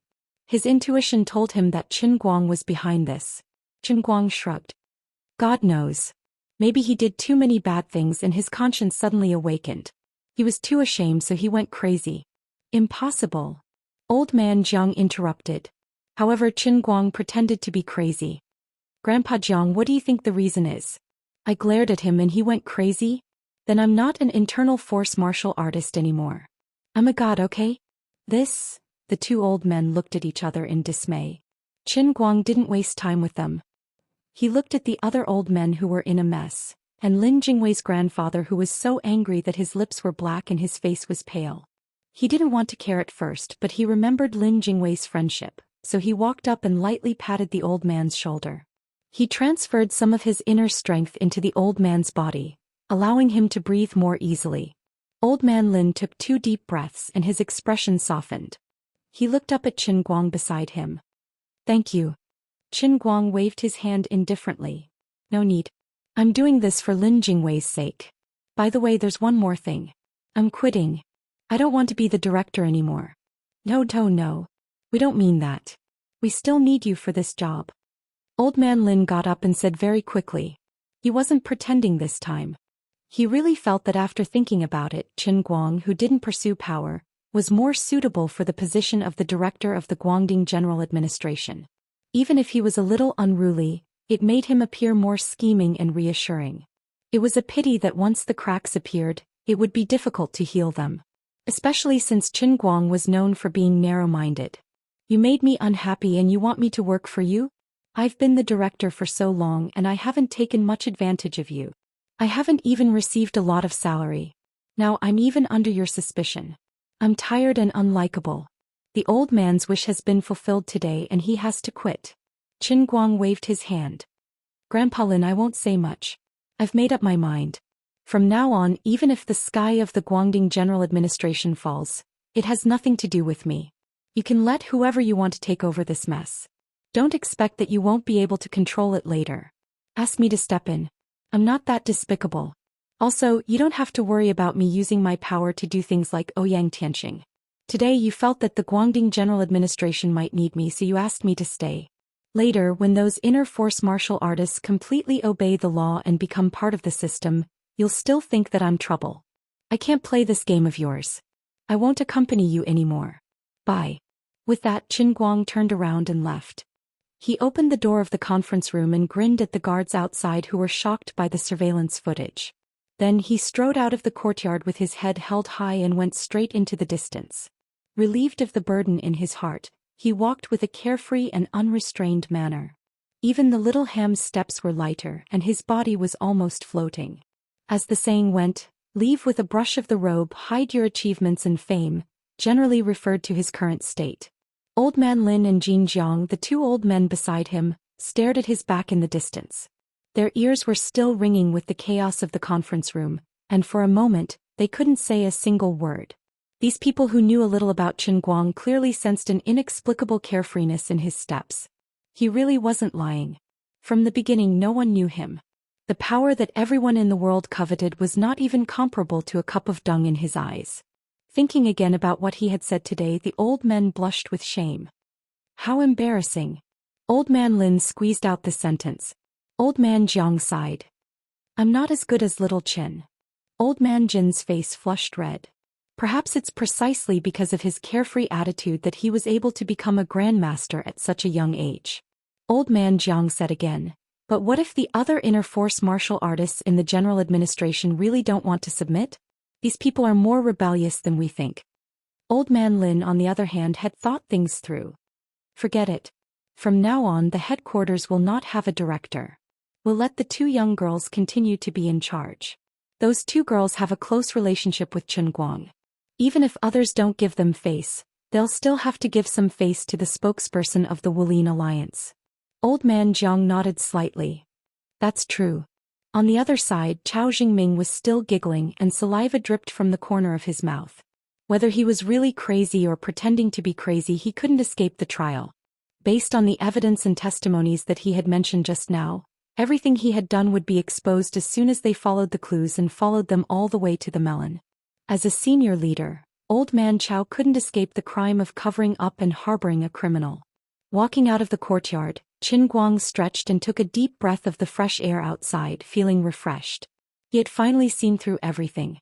Even if Chao Jingming confessed to all the crimes in the end and proved his innocence, and the father and son of the Chao family were destined to be executed. But after such a torment, those old men should also understand that he was not a chess piece that they could control. If he continued to sit in that position, the end result would probably be to continue to be suspicious. In the future, he would have to find ways to deal with them and fight with them. Although he could be invincible and it wouldn't be difficult for him to replace them one day in the future. But wasn't it boring? Humans only have one life and plants only have one spring. Why not do something that you really like and are interested in so that you can live a more leisurely and comfortable life? Why do you have to sharpen your head and plunge into that dirty, rotten swamp? Even if you can get out of the swamp, sit on the throne in the swamp and grasp the power, so what? Can you live one more year? Can you fight against time and death if you become the leader? Thinking of their lives, Qin Guang felt tired for them. It looked glamorous, but how was it comfortable? It wasn't easy for him to get this stinky body, and now he had sought refuge with the Emperor of the Azure from the endless divine realm. He should have spent more time on the heavenly Holy Grail. He looked up at the blue sky and white clouds above his head. If it weren't for the fact that he didn't want to be too shocking, he would have looked up to the sky and roared. If this place doesn't keep me, I'll roam the world. From now on, I'll just focus on cultivating my path to godhood and saving my sister Lioli. Why would I care about your schemes? Chapter 936. After some commotion in the conference room, the father and son of the Chao family were finally taken away. He didn't know if Chao Jingming was really crazy or just pretending to be crazy, but he was still arrested at the first moment. Naturally, he was investigated from the beginning to the end. Old Chao fainted and was immediately sent to the neighboring medical institution. But according to the doctor's report, the situation was not optimistic. Old Chao was so angry that his blood rushed to his head. He was not young to begin with and had high blood pressure. After the rush, he showed signs of a cerebral hemorrhage when he fainted. Who knew if there would be a more serious aftereffects from this seemingly simple fainting?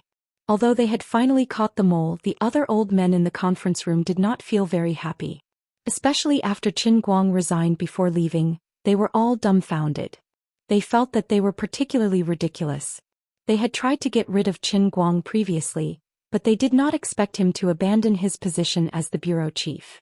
Everyone then realized that Qin Guang had made up his mind from the beginning to deal with the father and son of the Chao family and leave freely. He would then live a carefree life in the future. But the more carefree he appeared, the more the old men in the conference room felt their hearts clench. How embarrassing. Qin Guang expressed that he did not care how those old men felt. After coming out, he had wanted to call the Guangdong General Administration's staff in Beijing to pick him up. But then he thought about it and changed his mind. Although there was no such thing as a seal today since he was going to resign, he had to be more decisive. Therefore, he simply refused Secretary Chu's offer to arrange a car for him. He stood at the gate of the Nanhai Villa district, and under the dumbfounded gazes of the guards and Secretary Chu, he took out his phone and made an online taxi booking. Then, under the fearful gaze of the online hailing taxi driver, he sat down. Sir, Xishan Villa district. The poor driver was scared out of his wits. Hi brother. Can you not take a taxi here next time? My hands were a little too dirty just now and I almost peed my pants on the way here. Qin Guang laughed. What's there to be nervous about? Aren't the people in here also human? You can't say that. They're all humans, but the people living here aren't ordinary people. Let me tell you, on my way here, there were at least 17 or 18 barbets aimed at my head. Do you believe me? It's just that I've rejected too many orders recently. If I unilaterally cancel your order, the transaction rate will fall below 50%. Otherwise, I wouldn't have come here even if I was beaten to death. I'm telling you, there isn't a single good person here. Qin Guang rolled his eyes. He had long heard that the taxi drivers in Yanjing were reasonable, but he didn't expect that the drivers of online car-hailing cars were not that bad. After talking for a long time, the driver thought that Qin Guang would be able to chat with him, but after waiting for a long time he didn't hear anything from the back. The atmosphere seemed a little cold. The driver kept muttering to himself. Wait. Something was wrong. This young man had just come out from there. When he left, many people even saluted him. The middle-aged man who looked like a leader was bowing and scraping to him. Damn. He's a big shot. I just told him that there isn't a single good person here. Damn, I'm causing trouble from my mouth. That brother, I don't mean anything else. Actually, if it weren't for you, our country wouldn't be so developed now. The driver hurriedly tried to salvage the situation. Qin Guang saw that he was scared. It's okay. You don't have to explain to me. You're right. There isn't a single good person here. After that, he ignored the driver and started to play with his phone. He opened his Weibo account. Recently, he didn't have any news outside, and the company's operations team didn't update anything new. The latest content was related to the World's Language Club. The comments section below his Weibo account was filled with fans' comments. Most of them were asking him where he had been recently and why there was no news from him. For example, Brother All-Rounder, we miss you so much. You can always update your Weibo and say something. Brother All-Rounder is filming recently, right? Isn't the filming for Heroine already started? The one above, stop talking. I heard from my friends who work at Film City that they didn't even see Brother All-Rounder at all. That can't be right. He's the male lead. The filming has already started and he doesn't even go to the set? The director is Deng Xiaojiang, who's famous for being harsh. The die-hard fans above, you should wake up. Your Brother All-Rounder has become too arrogant. He has no artistic ethics. Get lost, damn haters. What right do you have to say that? What right do I have to say that? Have you forgotten? He's not only the male lead, he's also an investor. He invested 120 million. Not to mention the director is Deng Xiaozheng. No one can do anything to him. Who can do anything to the boss? From what I see, he's probably using a stunt double the entire time. At most, he'll shoot a few close-up shots of his face. Isn't that the trend among the little fresh meats recently? Just wait and see. This is still filming in Film City. When it's time to shoot the outdoor scenes, I promise to show you the entire process. That can't be right. That's his own money. How can he waste it like that? So what if it's his own money?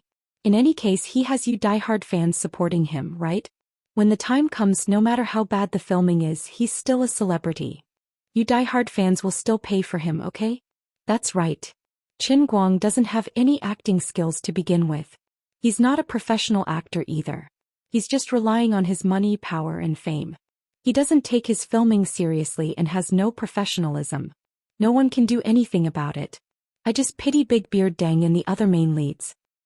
From what I see, it's not that he doesn't want to do the filming, but he doesn't have the skills to do it. He has no choice but to use a stunt double. Who knows, maybe even a stunt double can act better than him. That's enough. It's normal to use stunt doubles for TV series, but this is a blockbuster movie. It's going to be on the big screen. You can even use stunt doubles like that. Aren't you afraid of being exposed and getting scolded to death? Anyway, there are diehard fans paying for it. He just wants to make money. What's important is to make money. Who cares if the movie is good or not? Why don't you use your brains and think about it? He's been doing so many things in the past. Other than acting in a few commercials, what else has he done that has anything to do with acting? I don't believe that he has the time to learn acting either. Acting in a blockbuster movie isn't something that you're born with. In any case, I won't go to the cinema. I don't want to suffer from embarrassment. That's right. He's taken the majority of the movie's profits. Now that he's famous, he's thinking of cashing in on his fame. What's the difference between him and those idols who only know how to take a huge sum of money but start counting it the moment they step out of the neighborhood? No, he has no bottom line, alright? Bad money drives out good money. Nowadays, anyone can act just because they have a bit of fame. What's more, they're the male lead of a blockbuster movie the moment they arrive. This is simply the tragedy of this era. Although I think that a lot of the haters are right and make sense, this atmosphere is a little familiar. In the past, no matter what he did, there were still a lot of people who analyzed it logically. This time, Brother All-Rounder is going to kneel, Brother All-Rounder is going to be done for, Brother All-Rounder is going to be too pretentious. But in the end, the people who criticized him were slapped in the face so badly every time. I'm a veteran hater turned fan. Because of this, I've suffered a lot. This time, I won't be fooled no matter what you say. You don't know, but I made a bet with my classmate. I said that if he doesn't kneel, he'll eat 3 pounds of sh*t. That group of beasts really mixed sh*t into my curry beef rice. I don't care. I believe him. The old driver, Brother All-Rounder, never fails. Retarded, brain-dead fan. In your eyes, even the skin of his feet is fragrant. Retarded haters don't just King hate. If you have the guts, come and bet. If he doesn't fail, do you dare to broadcast yourself eating 3 pounds of sh*t? Let's bet. Previous poster, save it. In the past, there were so many people who said the same thing as you that I can't even count. If you really do it, our Wujing City's septic tank will be empty. Qin Guang casually swept through the comments section and saw that these people were in a heated discussion. Honestly speaking, he had been too busy recently. The things he was involved in were too high-end, so he didn't give Brother Xianxia a chance to pester him. As a result, he had almost completely forgotten about the filming. As for why Uncle Big Beard didn't call him to hurry up the male lead, it was likely that Jiang Yage and Jin Shuiwei had leaked some information to him. Uncle Big Beard might not be aware of his identity as the director of the Guangdong General Headquarters, but he should be aware of the fact that his status was extraordinary. However, the netizens were really going a little too far.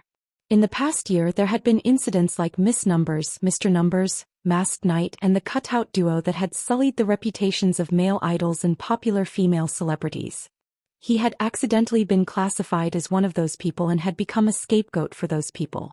Are you kidding me? I'm the best actor in history. Is every frown and smile of the old man a good actor? He's going to make you guys doubt your own life. That's right, I'm not born with acting skills, but do you know how much I've suffered and how much cruel training I've gone through to get my acting skills? I'm the most dedicated actor. How many times have I exploded on the spot just to learn acting skills? No one has ever worked so hard to learn acting skills like me. No, I'm really going to die, alright? Looking at the few die-hard haters who were slandering him in the comments section, Qin Guang really wanted to beat them to death. To be honest, if it wasn't for the fact that he knew that no matter how careless he looked right now, he would be able to instantly get into character and give a perfect performance in front of the camera, Qin Guang would have been convinced by those haters in the comments section. No, I have to do something. If I allow this matter to continue brewing and the public boycotts my movie, the box office might collapse. It'll be a small matter if I lose money, but my reputation will be ruined. It'll be difficult for me to make a comeback and have people acknowledge my acting skills. Acting skills were much more subjective and difficult to quantify than playing the piano. There were 1,000 Hamlets in 1,000 people's eyes. If you can't show an irrefutable and dominant performance, no matter how good your acting is, you won't be able to convince everyone. In other words, even if Qin Guang really played a role perfectly, if he had been slandered before, he would have to work hard step by step if he wanted to prove himself. Just like Lil Li in the past. When he first debuted, he was labeled as a little fresh meat and an idol because he was too handsome. Later, no matter how good his acting was, he could only be a bystander in the Oscars. In order to get an Oscar, he tortured himself to the point where he could only get what he wanted once he was middle-aged. There were still so many worlds in a cup waiting to be explored, and so many statues waiting to be erected. Qin Guang didn't have the leisure and time to torture himself with one movie every year until he was in his 30s or 40s. Although he didn't have to rely on women to establish a statue of acting skills overnight, at least he couldn't destroy his own reputation because of this. Therefore, no matter what, he couldn't continue to let the netizens continue to criticize him like this. After getting out of the car, he walked to the security gate of the Xian villas while thinking about how to turn the tide of public opinion. Chapter 937. The cycle of shooting a movie can be as long as a month or two or as long as a few years. Big Beard Deng can't shoot a movie fast and he strives for perfection.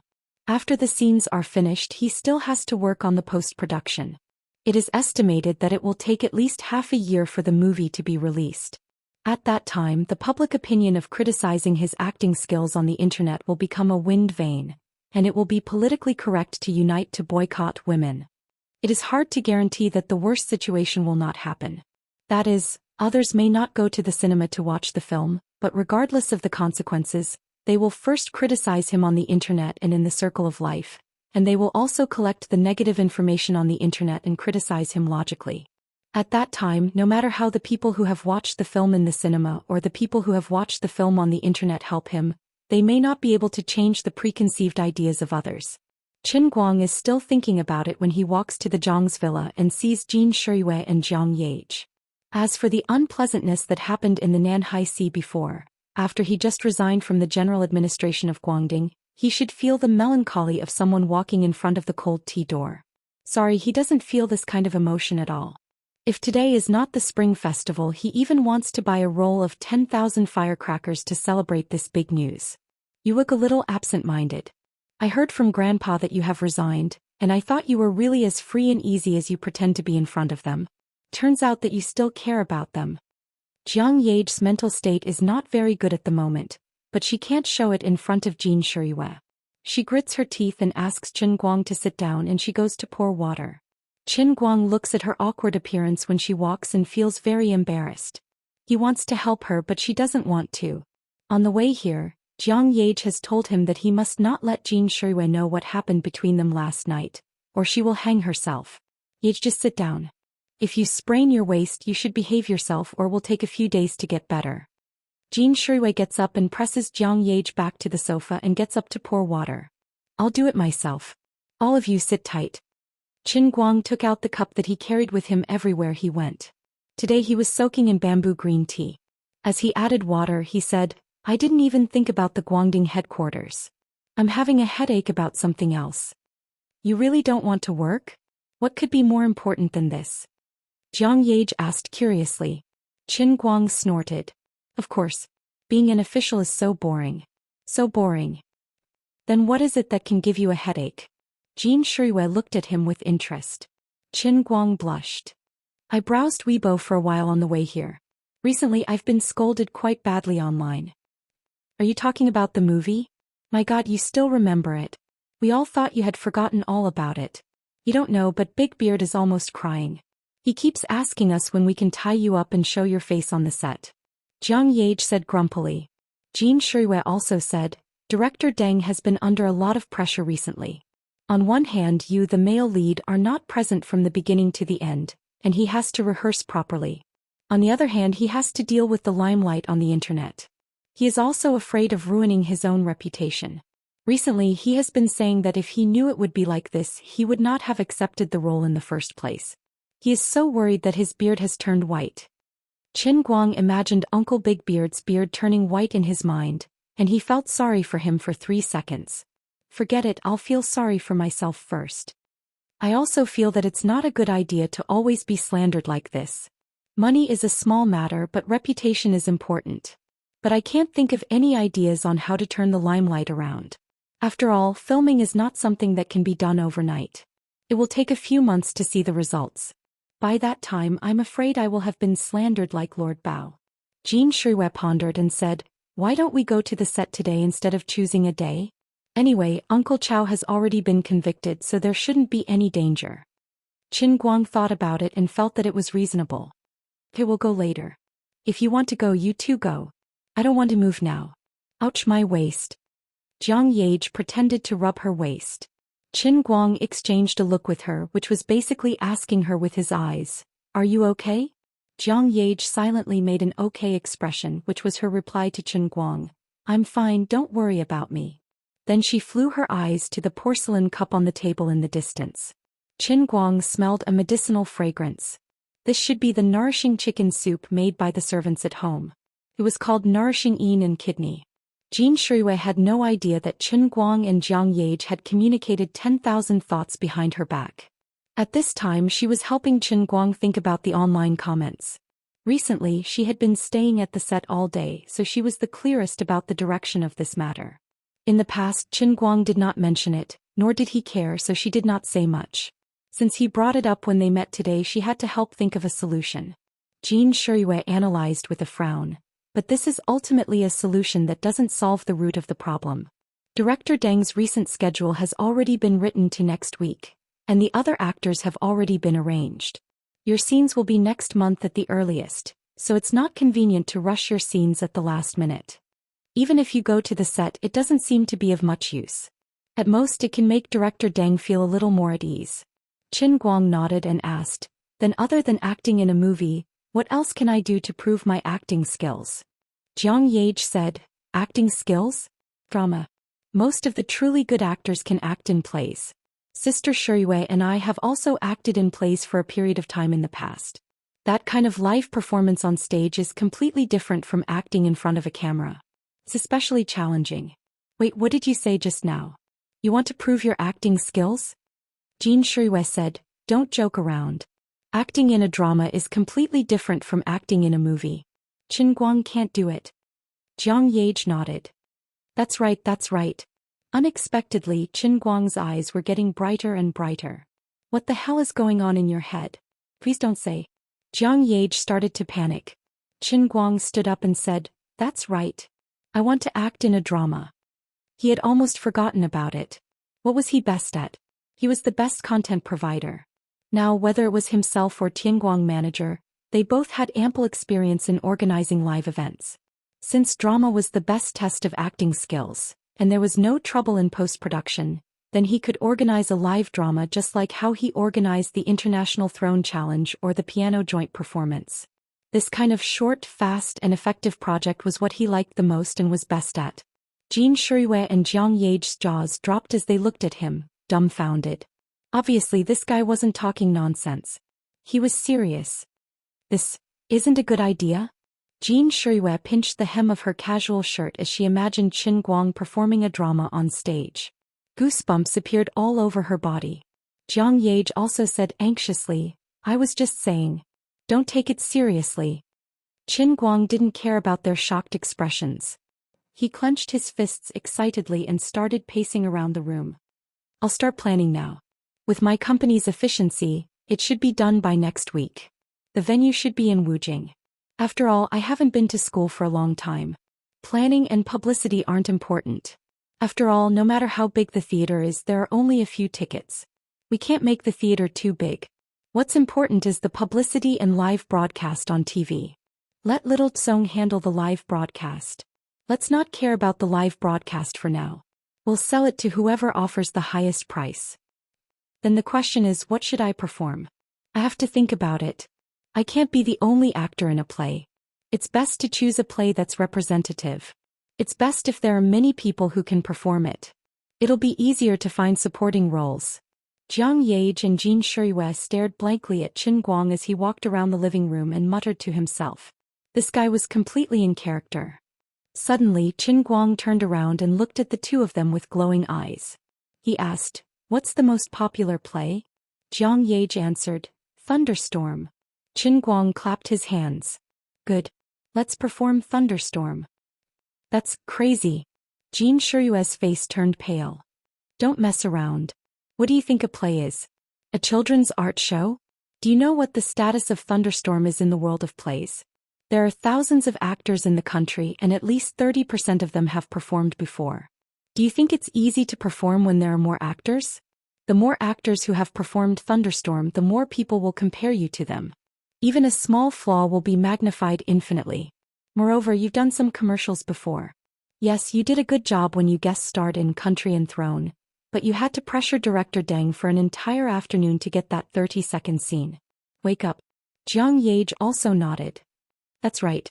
My dear Guang, even though you're a little famous now, you can't insult it like this, right?" Qin Guang stood proudly and smiled. "You're looking down on me, aren't you? But I don't blame you. I'm used to it. I can only tell you that a play is a piece of cake for me." Then, under their dumbfounded gazes, he called LV Xiaoyang the butt-face. "Xiaolu, I've got a new idea recently." "Oh, President Qin, please speak." Previously, Qin Guang had casually promised him 100,000 yuan in cash. Comrade Xiaolu had probably used this money to buy a house. The moment he opened his mouth, he was being considerate and respectful to his boss. "I want to perform in a play. Get old Yu and old Fong to help me prepare. I'll perform in the 5 capitals as soon as possible. It's best if it's within the next week." Lu Xiaoyang, this master is messing around again. Don't. Do you know about Thunderstorm? It's that famous play. Quickly help me find actors. Money is not a problem. Anyway, we can only use high prices to hire actors. They must be experienced actors and not young actors. It doesn't matter if they're famous or not. But they must have high standards. Only then can they serve as a foil to me. Qin Guang did not wait for Comrade Xiaolu to reply. He hung up and snapped his fingers. Done. Jin Shirue and Jiang Yage were completely speechless. It was like they had seen a ghost. Qin Guang could no longer be called arrogance. He was simply exploding on the spot. Chapter 938. Qin Guang settled the matter with just a few words over the phone. He couldn't care less about what would happen to the people in the company because of what he said. As the saying went, one must be loyal to the ruler. This was the current situation. Because he had to collect faith points, he was destined to do things as he pleased. It would be especially tiring for others to work for him. When he was free, he might have to dawdle for days. When he was busy, it would be like this. With a single order, the entire company would have to move. Before the entire project was completed, they would not be able to rest. Because of this, Qin Guang never treated the company's middle management poorly. People like Yu Hong, Fong Tianyu, Su Li, and Lu Xiaoyang all had annual salaries of more than 200,000 yuan. Yu Hong, who had returned from overseas to host work, had an annual salary of 500,000 yuan. Adding on the bonuses that Qin Guang would occasionally give out, he estimated that his annual salary would not be less than 1,000,000 yuan. It was not the end of the fiscal year yet. When it was New Year, Qin Guang planned to give out a huge year-end bonus. He was not careless about giving out bonuses for competitions, and he was even more careless about giving out salaries to his own people. Anyway, he was so poor that he only had money left. When the time came, Yu Hong's income would only be higher than when he was overseas. In addition, Yu Hong was a high-ranking employee of the Tangjie Foundation. Although his personnel had been transferred, he should still have an annual salary similar to that of a consultant in the Tangjie Foundation. Although the boss, Qin Guang, was always unreliable, every time he did something unreliable he would make a lot of money for the company. Qin Guang also never criticized their work. Although they were quite tired of serving him, the work for the past few months had been quite comfortable. Anyone who used a good boss in China would know. The biggest advantage of following a boss who could become famous all over the country, no, all over the world, was that he didn't have to worry. Anyway, he wasn't afraid of losing money and he wouldn't lose money. The biggest disadvantage was that it was troublesome. Anyway, no matter what he did, he could make a big deal out of a small matter. He could also make a big scene out of a small matter. Every time he did it, he would scare people. It was the same this time. In Beijing, Qin Guang had his eyes on Jin Shiyue and Jiang Yage. Are the two of you interested in acting with me? The two of them shook their heads like a rattle drum. They couldn't afford to lose face. Jin Shiyue was even a little angry. She felt that Qin Guang was simply trampling on her professional field. Qin Guang was the only one who did this. If it was someone else, Jin Shiyue would have already looked down on him with her character and blacklisted him in her heart. This person wasn't reliable, and it's best if they don't interact with him in the future. At this moment, Jin Shiyue was worried for Qin Guang. She first shook her head, then worried for him. On one hand, she didn't want to see his money go down the drain.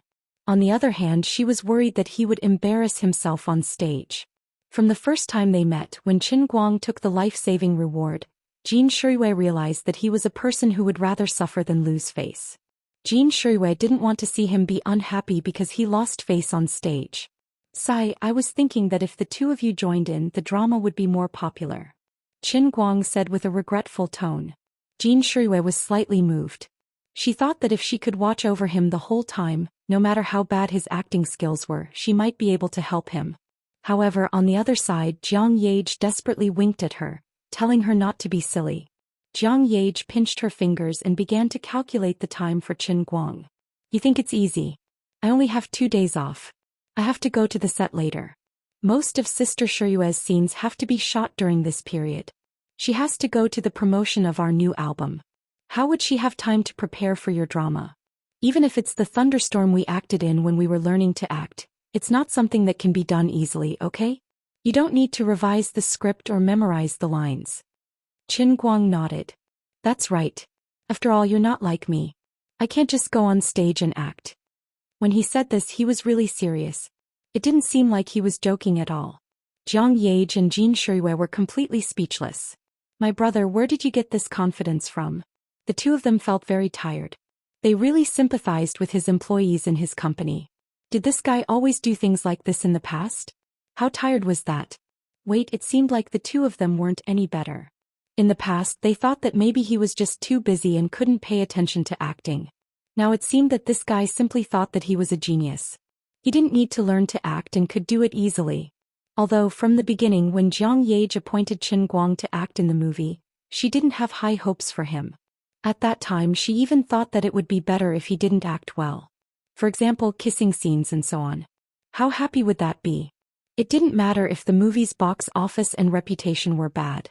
Anyway, he had acted in many types of TV and movies. He just hadn't acted in a bad movie that purely relied on reputation.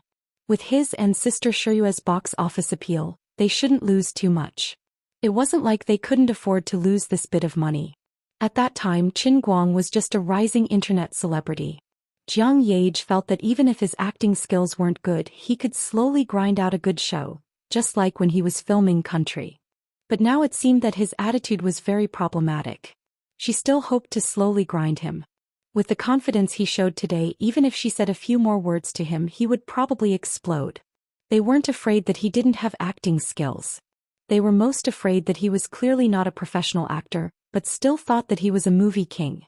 The two of them wanted to persuade him again, but seeing that he had eaten a weight and was determined, they thought that it would be useless to say anything in a short period of time.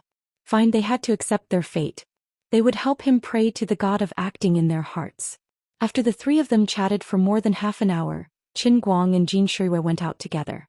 As the #1 investor of the movie and the male lead, he was finally willing to visit the set. Big Beard was so excited that he almost cried. "I say, you're finally willing to come. I thought you became a missing person. Otherwise, I would have thought that you forgot about the movie." "Uncle, look at what you're saying. I'm such a dedicated person, how could I forget? I was too busy previously, otherwise I would have come long ago." Big Beard Deng nodded repeatedly. I understand. Through some channels, whether overt or covert, Big Beard was not completely clear about Qin Guang's recent identity, but he had a feeling that he suddenly disappeared a few days ago. He looked for Jin Shuyue and Jiang Yage to ask about his whereabouts, and even got a top-secret reply. Originally, he was worried that this young man who he admired in the past would change a little and become a little difficult to deal with now that his identity was not quite the same. Big Beard felt that his worry was not without reason. Fortunately, he met him today, and after a few words he found that this young man was still so enthusiastic. Big Beard heard him call him uncle and heard him call him uncle, which made his heart feel comfortable. Everyone had a little bit of vanity, and Big Beard Deng was no exception. In the past, when Qin Guang was just a poor boy, Big Beard felt very close to him when he was called uncle. Now that Qin Guang had become a big shot and he still called him uncle, Big Beard felt honored and proud. He could also feel the respect that Qin Guang had for him. Just by calling him uncle, most of the long-accumulated grievances in Big Beard Deng's heart suddenly disappeared, and his breath became smooth. There were no scenes for Qin Guang today, and the flight back to Wujing that he booked was at night, so he followed the crew with great interest for the whole afternoon. Big Beard Deng was also happy to bring him along. While acting, he seized the opportunity to teach him. Yang Shi, who was listening, felt embarrassed for Big Beard. He really wanted to tell Director Deng, "Please don't sell your melons." Whether it is in theory or in practice, the internet celebrity in front of you, the big investment boss, the versatile brother, Uncle Qin is the real ancestor-level best actor. I almost talked to you until my mouth is broken. Why don't you believe me even if I beat you to death? Also, Qin Guang was also a bad person. Even if he didn't shoot his scene today, he could have just casually given Director Deng a paragraph like last time. With Director Deng's vision, after seeing his ability to get into character in an instant and even bring others into his scene, it was absolutely impossible for him to have any doubts about his ability. If, in Director Deng's eyes, Qin Guang's commercial was not enough to prove his acting skills, then he would show you on the spot and bring you into his field. You should believe it, right? Yang Shi felt that he had to admit that there was such a crazy genius in this world, and that was Qin Guang. If there was anything he wouldn't do, it could only be because he was not interested in this matter. Unfortunately, until Qin Guang left, Yang Shi didn't wait for him to show his skills in front of Big Beard. Even if he had found a chance to whisper a few words to Qin Guang in private, it was useless. Qin Guang told him another piece of news, and Yang Shi understood his thoughts. First, this guy was going to act in a play. Second, it was next week. He didn't reveal his skills now so that when he acted in a play, the feeling of contrast between before and after would be stronger, so that his play would have a stronger impact in an instant. Yang Shi couldn't help but be impressed. No wonder Qin Guang could succeed at such a young age. In addition to his real ability, he was really good at the details and scheming when it came to running a project. Wait, didn't Big Beard ask me to follow him all day? How could there be no director in a play? Opportunity. When Qin Guang left, Yang Shi decisively ran to Big Beard and volunteered to go to Wujing. Big Beard didn't understand. Didn't you think it was meaningless in the past? Yang Shi chuckled as he continued, Director Deng, I've already deeply understood my mistake. I guarantee that I'll definitely make Qin Guang into an Oscar winner before next month. I can make a military pledge. If I can't do it, I will cut my head off. Big Beard Deng gave him a kick. When did you learn to be so glib with Qin Guang? Get lost. What are you doing? I'm asking you to go to Wujing with him. Thus, Qin Guang, the first main creative member of the play Thunderstorm, and also the director, left Big Beard Deng's set and came to Wujing. Chapter 939. Qin Guang trusted Yang Shi's ability. Since he was interested, he would leave it to him.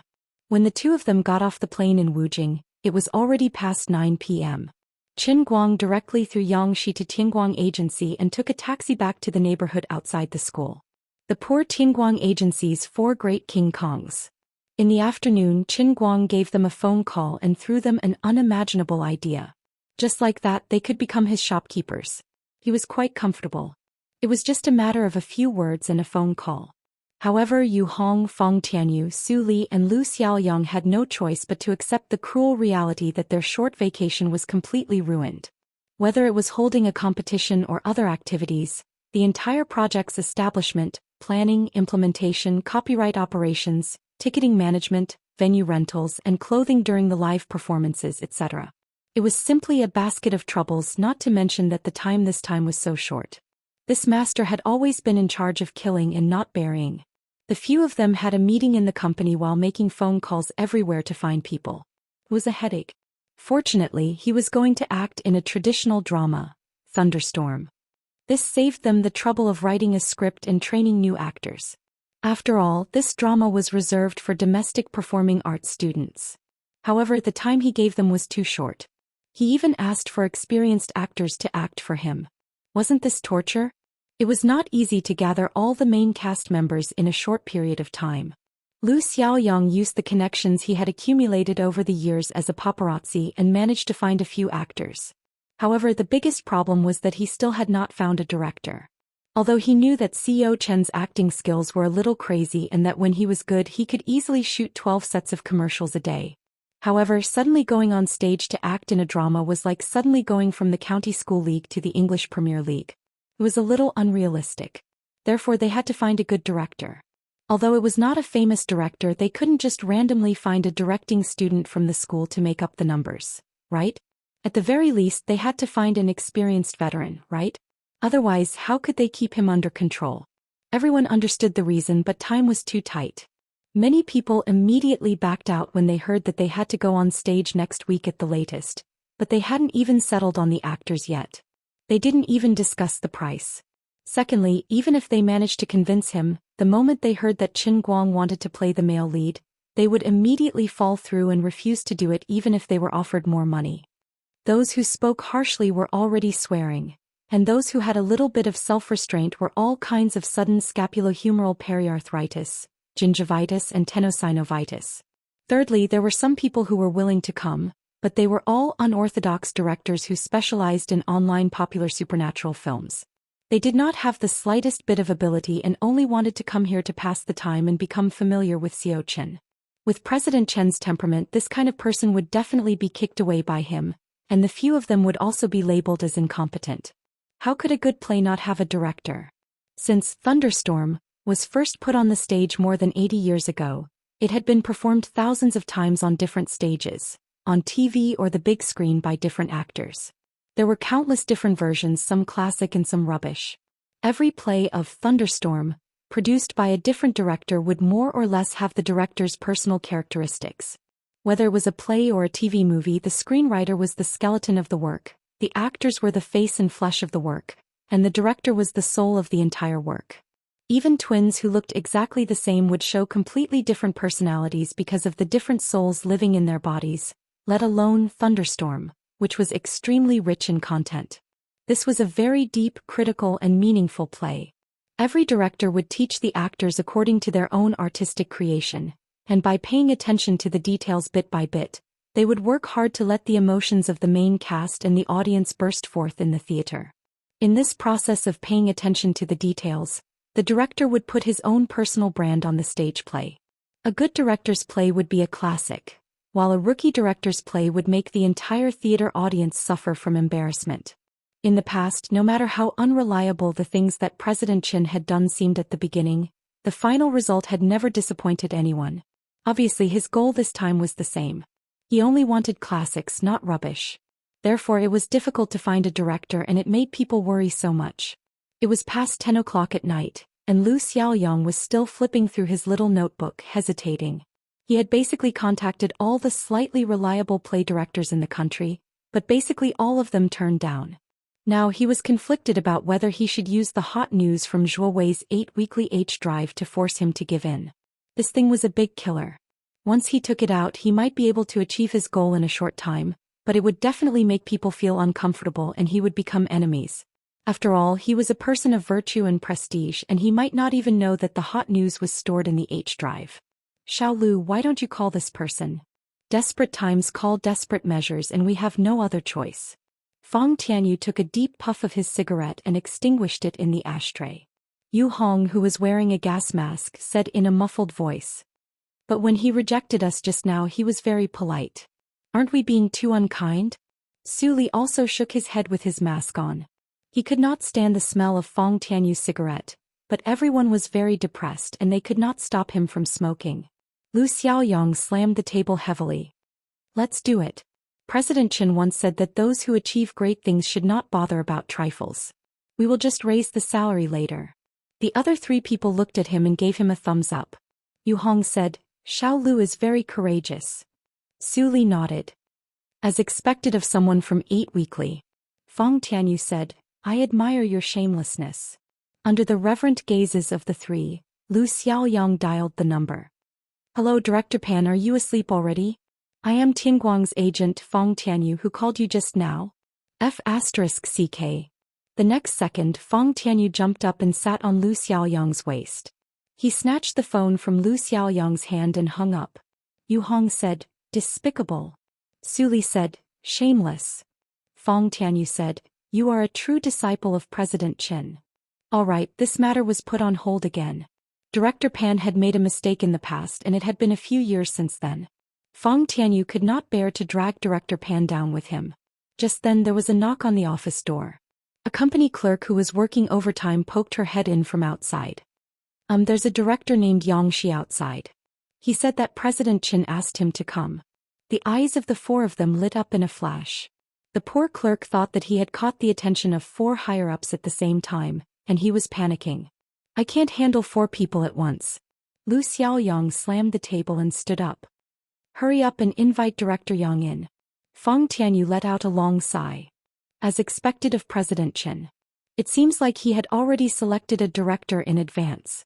This is called planning strategies in a tent, and victory will be decided from 1,000 miles away. Su Li rolled his eyes. President Qin is not here. He can't hear your bootlicking. Fong Tianyu took out his phone. I recorded it. The other 3 people looked at him coldly. Despicable. Lu Xiaoyang said, even more despicable than me. Anyway, the director's matter was settled. Brother Yang she had walked right into the trap and saved the 4 great directors of Tianguang Agency. As for Qin Guang, he was sitting on the sofa nervously with his hands on his knees. He looked at the 2 little girls who were on the verge of tears and had a slight headache. Actually, he should have gone straight to Guangding headquarters to tell the 2 of them that he had resigned. But it was a little late when he got off the plane, so he did not go. On the other hand, since he had already resigned, he had to be thorough. He did not want others to say that he was lying behind his back. He had already resigned, but he was still thinking about it and it would be a joke.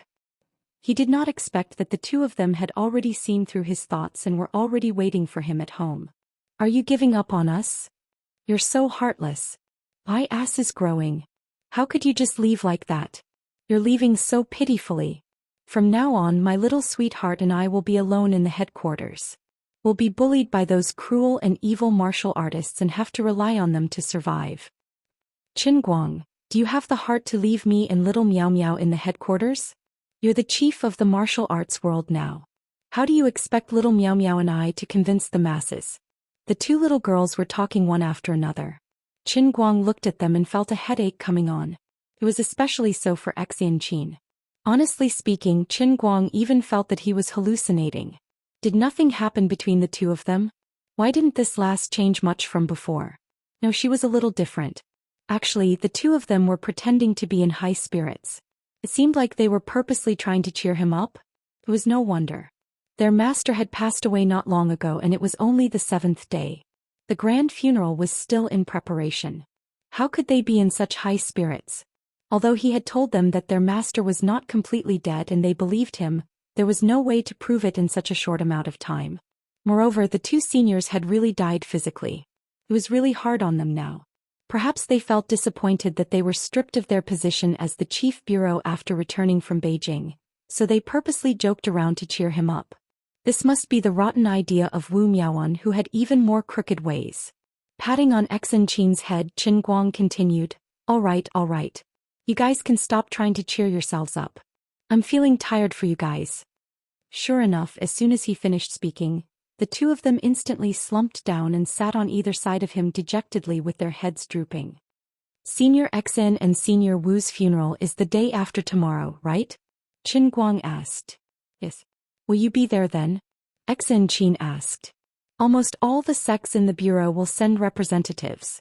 Actually, we know that with the reputation of the Thousand Despair sect and Thousand Flower Valley in the pugilistic world, those big sects won't pay much attention to the death of their sect leaders. It's all because of you. But you... Qin Guang interrupted her. Of course I'll be there. Although I'm no longer the bureau chief, it doesn't affect my relationship with you.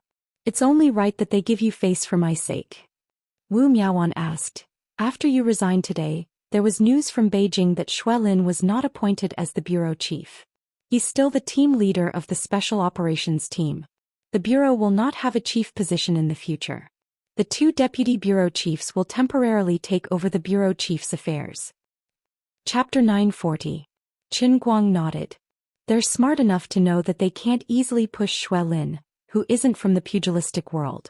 Although Xue Lin and I have a master-disciple relationship and I acknowledge him, others don't. Forcefully replacing him will only ruin the good situation we're in now. However, without a wise and decisive chief to take the lead, don't you think it's too much work for the 2 of you to handle the chief's affairs? Xianxia asked. Aren't you ashamed? Wu Miaoan said. Haven't we always been the ones doing things and you've never cared about anything? Qin Guang realized that they made a lot of sense and he couldn't refute them. Alright, that's the truth. However, people from the pugilistic world have their own way of doing things. The 2 of you are still weak, so if you can't handle the situation you can come to me. Don't make things difficult for yourselves. Wu Miaoan snapped. Of course. Don't tell me you really don't care about us. You've already taken advantage of our little sweetheart, and you're still going to deny it? Xianxia went after Wu Miaoan again, and the 2 of them had a good fight before they sat back down. Xianxia was still a little uneasy as she asked, That, you really don't care about being the chief? Wu Miaoan immediately spoke up to defend the injustice. Actually, in my opinion, we shouldn't care about this Guangding headquarters at all. Why don't we just jump out of it? Qin Guang, you can set up your own martial union and be the chief. With your invincible strength, I don't believe that the remaining 5 major sects and 20-odd sects would dare not come. Qin Guang patted Wu Miaoan's head. What nonsense are you thinking? I don't have the leisure to do that. So what if I become the chief of the martial union? Can I become stronger? I've already told you that when Ouyang Tianxing died I wanted to run away. Do you think I'm joking? The 2 of them nodded to show that they understood, then shook their heads fiercely, not really believing him. Qin Guang took a deep breath. He decided to show off. He walked to the window with his hands behind his back and looked up at the stars in the sky. You all know that in my previous life I was a grand mage who could almost break through the barriers of the world. Well, in fact, I became an elemental controller later on. In short, I was very, very strong, the kind of strong without boundaries. My journey is the sea of stars. Why would I care about a mere mortal job? Compared to being a bureau chief, I am more willing to pursue the pinnacle of power. How vast is this universe? You have no idea how many terrifying existences there are in this vast and boundless universe. In the Doluo world of my previous life, Earth was actually just the starting point. There were countless powerful forces hidden in the boundless starry sky of the entire plane. The world-shattering Holy Clan's greatest dream is to rule the universe of the Doluo world. Right, Qin, I am the most talented magician in the history of the Doluo world. My dream is to touch the boundaries of power. When he said this, his tone was calm and deep. His extremely magnetic voice rumbled in the room under the repeated vibrations of his inner strength. It had a power that could penetrate people's hearts. While he was talking, Xianxia and Wu Miaoan unknowingly got up and walked to the window to look at the stars with him. Xianxia cupped her hands. Really? I really envy you. Wu Miaoan said, I also want to learn magic. How about I exchange my body with yours? It's very fresh and tender. Qin Guang wanted to kick Wu Miaoan to death. Can't our thoughts be more normal? So, you guys understand now, it's actually a good thing for me not to be the bureau chief. This way I can focus more on power. Although I still can't be sure now, maybe one day when I recover or even surpass the power I have in the Doluo world, I can find a way to let Senior Xian and Senior Wu come back to life somewhere. You guys will also have a chance to meet again. As for the 2 of you, now is the time to fulfill the wishes of the 2 seniors. Since the 2 of you represent the Thousand Despair sect and Myriad Flower Valley in your current positions, don't let go of this opportunity to strengthen your sect. Otherwise, the 2 seniors in the Heavenly Kingdom, if they find out about this in another place, they will be sad. Qin Guang continued to keep his hands behind his back, maintaining the demeanor of an expert. Wu Miaoan nodded like a chick pecking at grains. Alright, no problem. Of course, little darling, and I understand. But I want to ask, Lord Big Chrysanthemum Head, do you have a way to dual cultivate? When little darling and I are done with our work, we can dual cultivate together and make you stronger faster. All right. Little Miaowan, restrain yourself. Xianxia turned around and pulled Wu Miaowan away. Even though Wu Miaowan was the one who was shooting off her mouth, if she really ignited Qin Guang's fire, Xianxia would definitely be the unlucky one. Watching the two drive away from the window, Qin Guang didn't feel melancholy. He actually didn't have any desires at this moment, and he wouldn't do anything to the two of them at such an inappropriate time either. A gentleman was lustful, but he did it in the right way. Now wasn't the right time. The next morning, Qin Guang woke up early and packed his things. For the next few days he wanted to stay in school. Actually, it hadn't been many days since he wanted to go back to school, but people were like this. If they encountered too many things at a certain time, even if it wasn't a long time, their minds would still feel as if it was a lifetime ago. Looking at his class schedule, he had the first class in the morning. He was actually quite curious about the expressions of the people in class when they realized that he had suddenly come to class. Would there be a lot of people asking for his autograph? How would he charge them then? Speaking of which, he had signed a lot of autographed photos for Xianxia previously. He didn't know how those scumbags were selling them. Why didn't they give him any commission? As he walked, his thoughts ran wild, and before he knew it, he had passed through the school gate.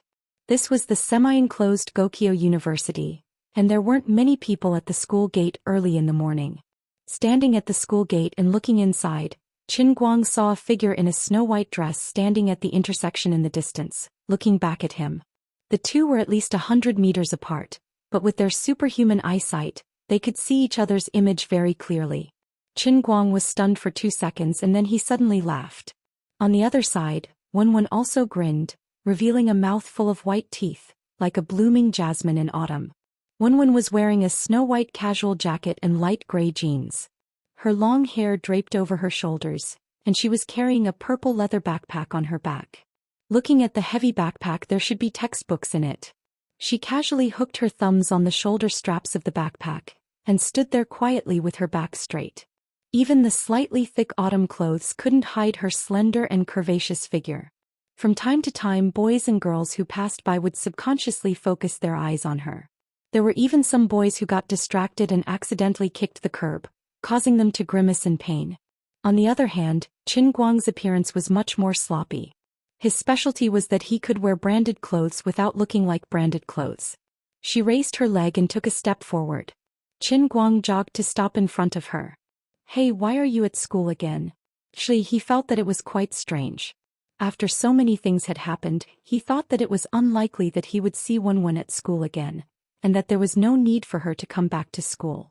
Unexpectedly, Wenwen didn't answer him but asked him instead, "Aren't you at school too?" Qin Guang was speechless.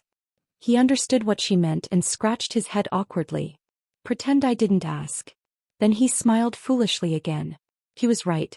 If he could go back to school, then Wenwen could of course go back too. He suddenly felt that the scene they were in now was just like the time when they had agreed to meet here to go to an internet cafe a long time ago. Obviously many things had changed and what had happened to him was simply earth-shattering. But when he suddenly thought back, it seemed that nothing had changed and everything had returned to the beginning. She was still herself and he was still himself. The two of them were still here. She was still dressed in white and he still looked a little sloppy.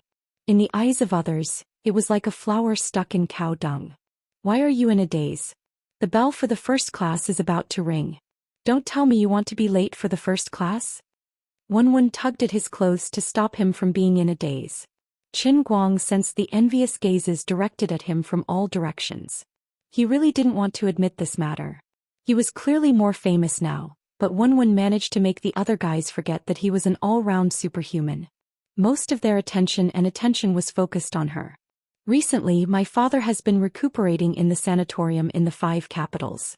With a few experts taking care of him, his condition has gradually stabilized. He didn't want me to see him in such a dejected state, so he had to chase me out. I also didn't have the mood to cultivate, so I thought it would be better to go back to school for lessons, so I came back. The two of them walked side by side and Wenwen still explained to Qin Guang. Qin Guang nodded. He had actually guessed it long ago. If he wasn't considered as an anomaly, Wenwen was without a doubt the number 1 in the world. Ouyang Tianqing was dead, Shadow Alliance was destroyed, and out of the 3 great aristocratic families, only the Wen family remained. If it wasn't for the fact that she wholeheartedly pursued a higher level of martial arts, Wen wouldn't have pursued a higher level of martial arts. With her personality, it was natural for her to choose to go back to school. Perhaps on the day she graduated she, as the sect master of the Wen family, would even be like a normal graduate. She would plunge into the workplace with a playful mood, and continue to experience the life of a white-collar worker. This wasn't strange at all. He was such a person.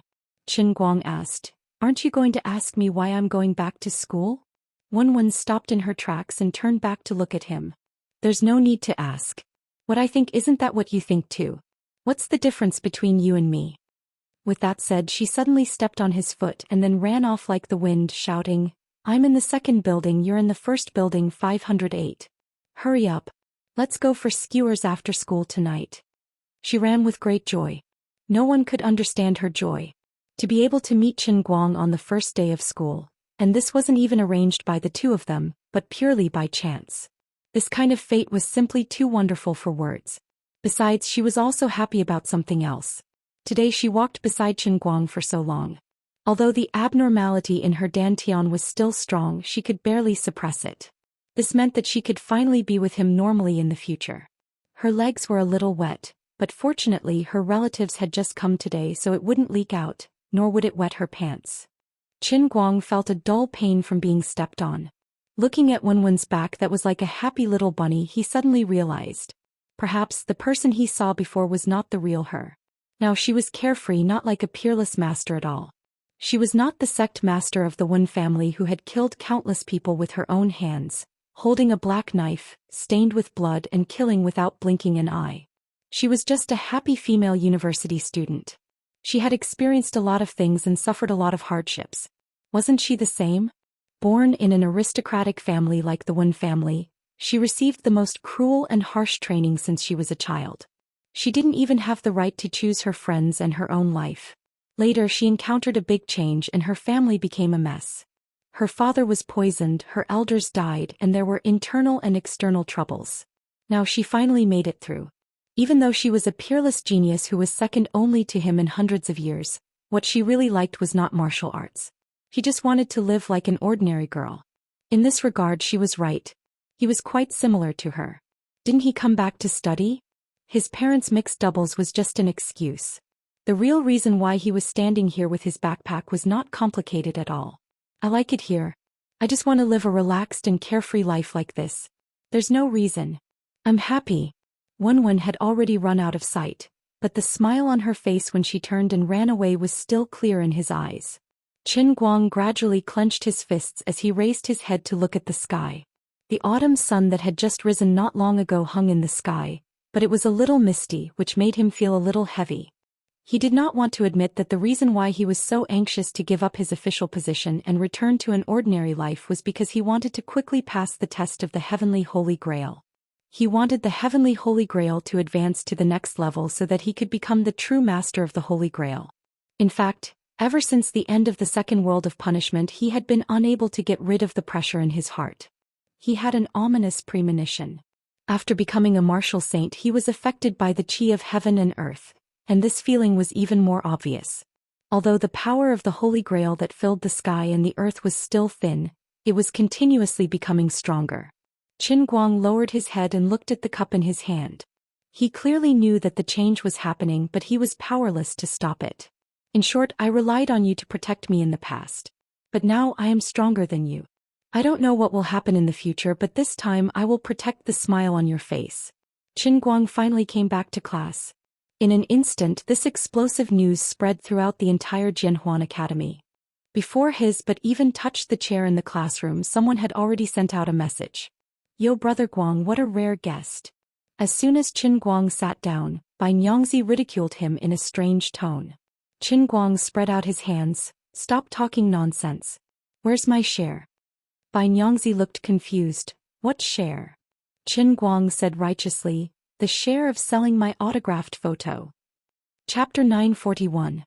Unexpectedly, as soon as he asked this question, the faces of Lin Jingwei, White Lady, and Bramble all darkened, just like a beaten eggplant. Xiong'er waved his hand.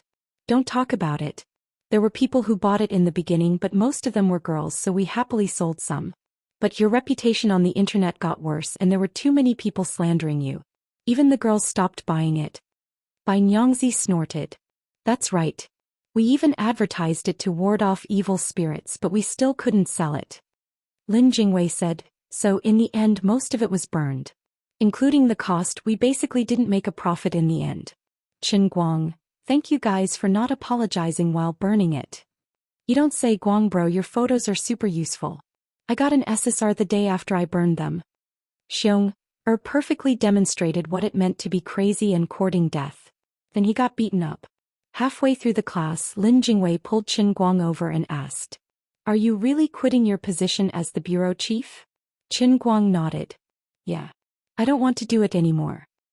Say, my grandpa and the rest went overboard.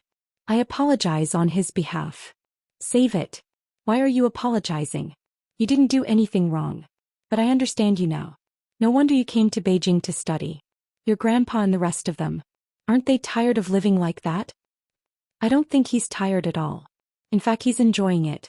I've advised him many times to stop caring about those things and retire peacefully, but he just won't listen. If you weren't there to help him, I'm afraid that Grandpa would have been sent to the hospital. Sigh. The two of them let out a long sigh. One was the third-generation prince of China, and the other was the youngest vice minister in the world. Yet they sat together in the classroom and sympathized with those old gentlemen who were addicted to politics. Things in the world were just so strange. After the first class, an uninvited guest came to the classroom and called Qin Guang out. Vice President Han, why are you looking for me? Qin Guang strenuously nodded his head and waved his hand at the passers-by as he spoke to Old Han. Old Han felt that this was not a good place to talk. Why don't we talk in my office? There are so many people coming and going. You're really famous now. When he arrived at Oldman Han's office, Qin Guang realized that Oldman Han had moved. He felt that he had addressed Oldman Han wrongly. Oldman Han was no longer the vice principal but the principal of the academy. Su Lijing and Wang Ren were done for. Deputy Dean Deng, who was on Wang Ren's side, was unlucky at that time. After a semester, Dean Tong, who also wanted to cover up for Su Lijing, should have moved on and left. Naturally, it was the turn of Deputy Dean Han, who was conscientious and upright, to take over. It had not been easy for him. He had endured for most of his life and had finally made a name for himself. In the end, before he could congratulate Old Han, the old man threw him a piece of bad news. He was going to get a demerit. Little Qin, it's like this. Although you're doing music, making movies, and participating in all kinds of competitions, you're indeed bringing glory to the country and the school.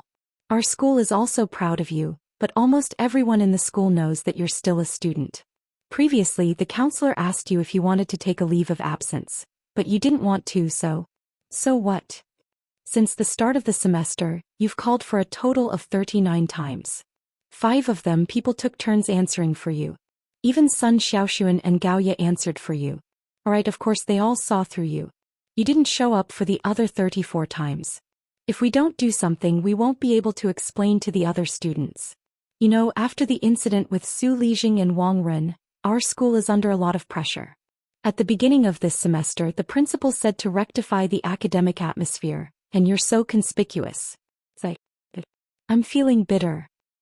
Vice President Han, just tell me what difficulties you have. Hey Qin Guang, how about this? The school will give you a demerit, okay? Of course I won't force you. If you're not willing, I won't mention it again. I'll explain to the school leaders. You're the face of our school now. Even if there are some rumors, we can handle it. Looking at the old man's sincere and pleading expression, Qin Guang was really embarrassed to refuse him. However, he was also unwilling. In fact, he had skipped classes in the past, but he had never encountered any demerits.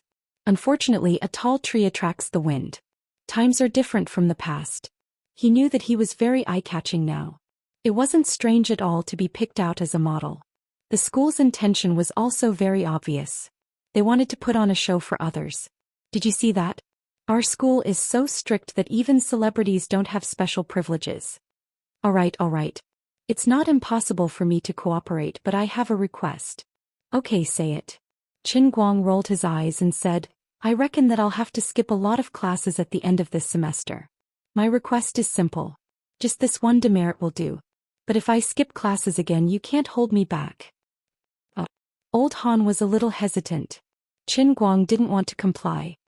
Vice President Han, don't ask for too much. It's not that I don't want to go to class on purpose.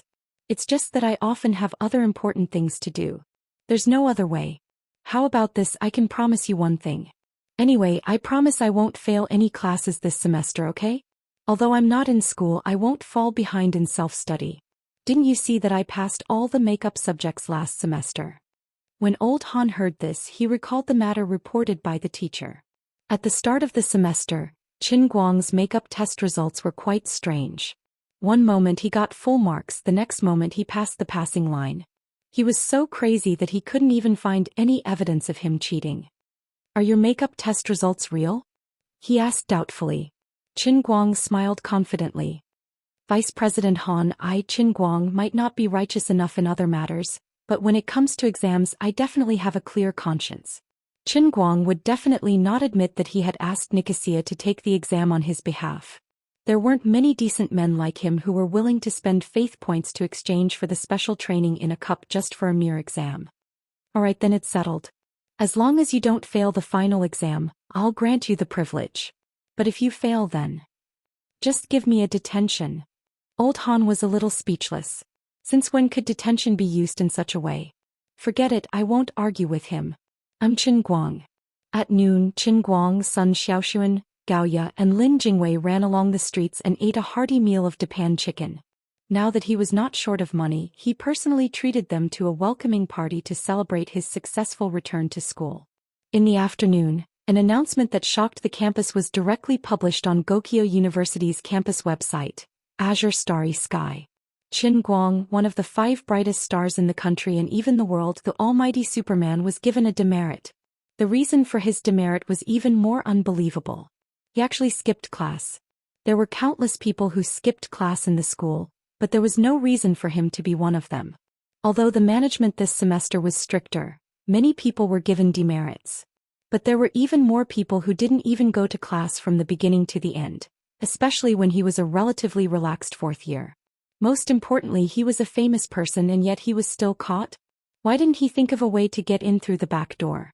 As soon as the news came out, Bai Nyangzi, who was enthusiastically browsing the web on his phone, saw it. Brother Guang, good news. Get lost. You've been given a demerit. Go and play with your balls. Qin Guang also did not expect old Han to be such a scammer. He only said that he would be given a demerit, but he did not say that he would announce it to the whole school. I've been King scammed. I accidentally became famous. How embarrassing. Forget it. Fortunately, my parents are still traveling abroad and they probably won't see this. Some things really can't be thrown up randomly.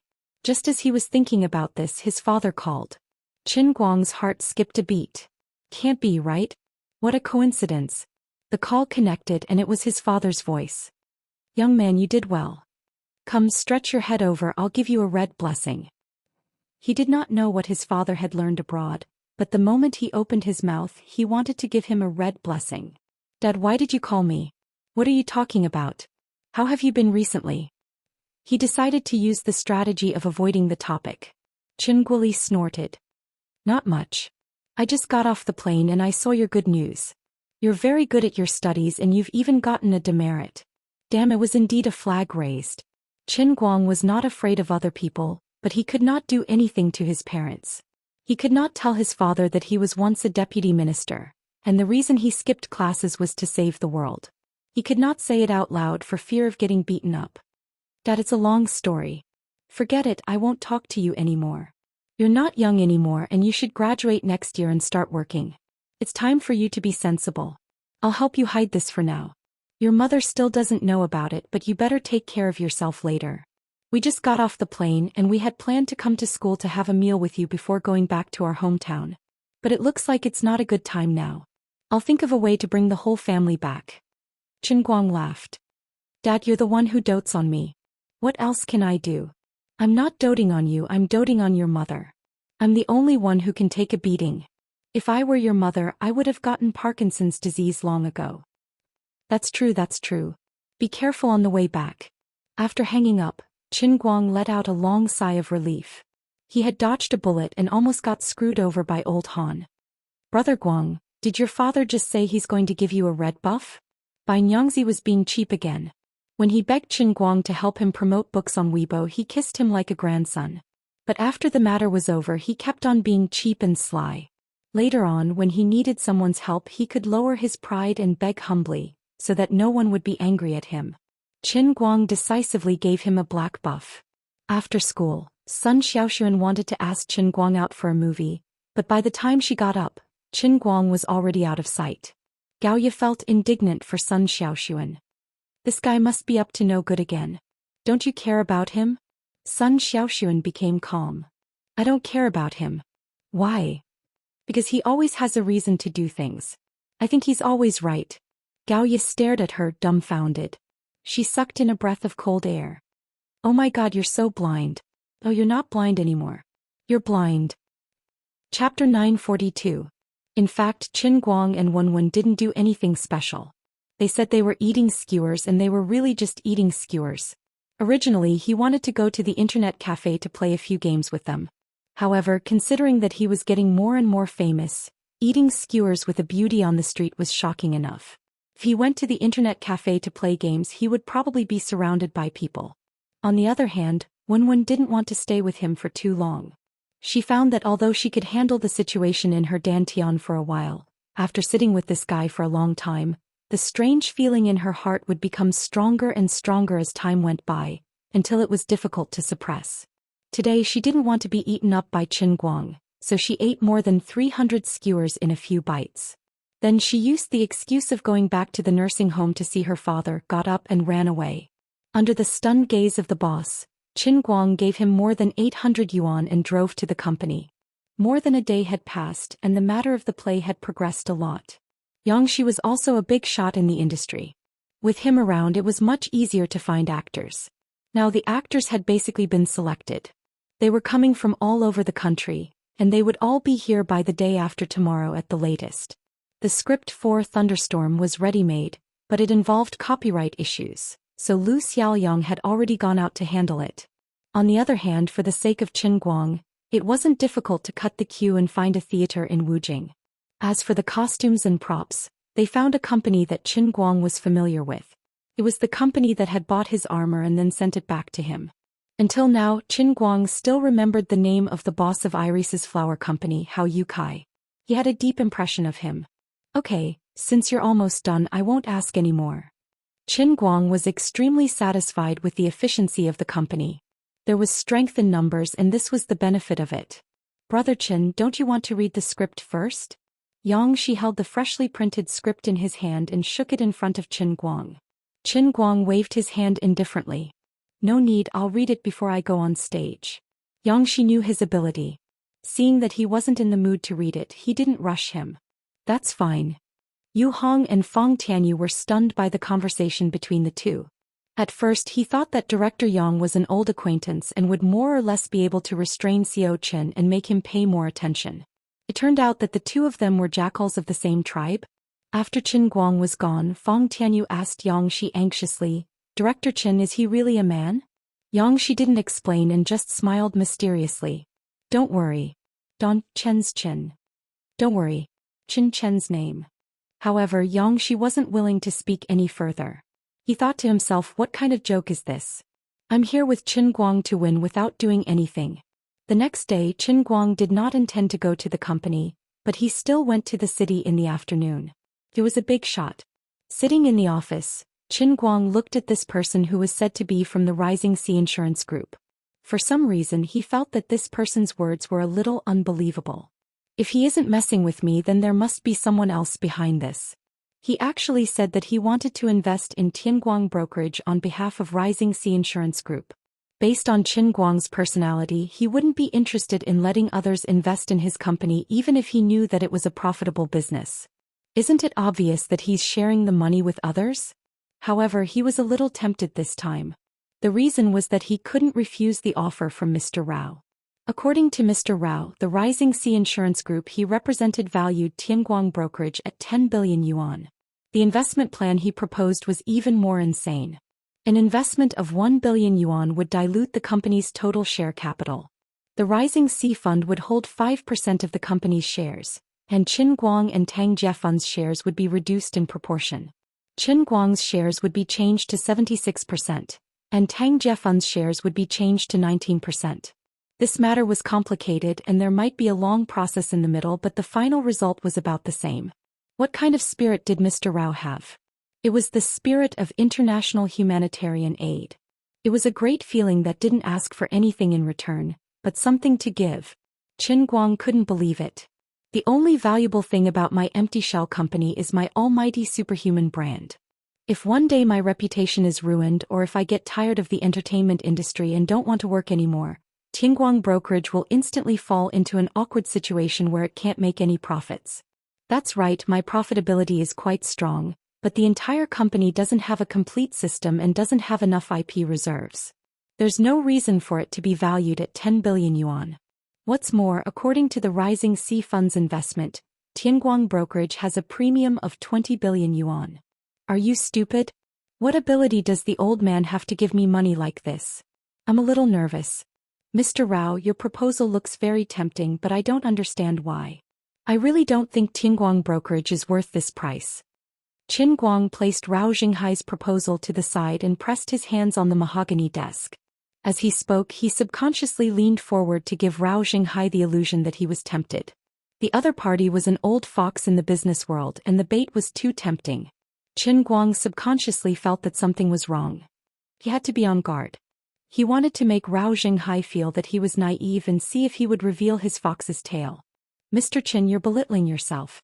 Tianguang Brokerage has only been established for a few months, and you've already made hundreds of millions in profits. You've already proven the value of Tianguang Brokerage. The cultural industry is booming now and the pie will only get bigger and bigger in the future. However, companies like Tianguang Brokerage that can maintain a good profit rate during such rapid growth are still rare. Other companies that operate copyrights are mostly in the stage of financing and burning money for copyrights. You're already one step ahead of the others. Furthermore, Mr. Qin, you're different from other celebrities.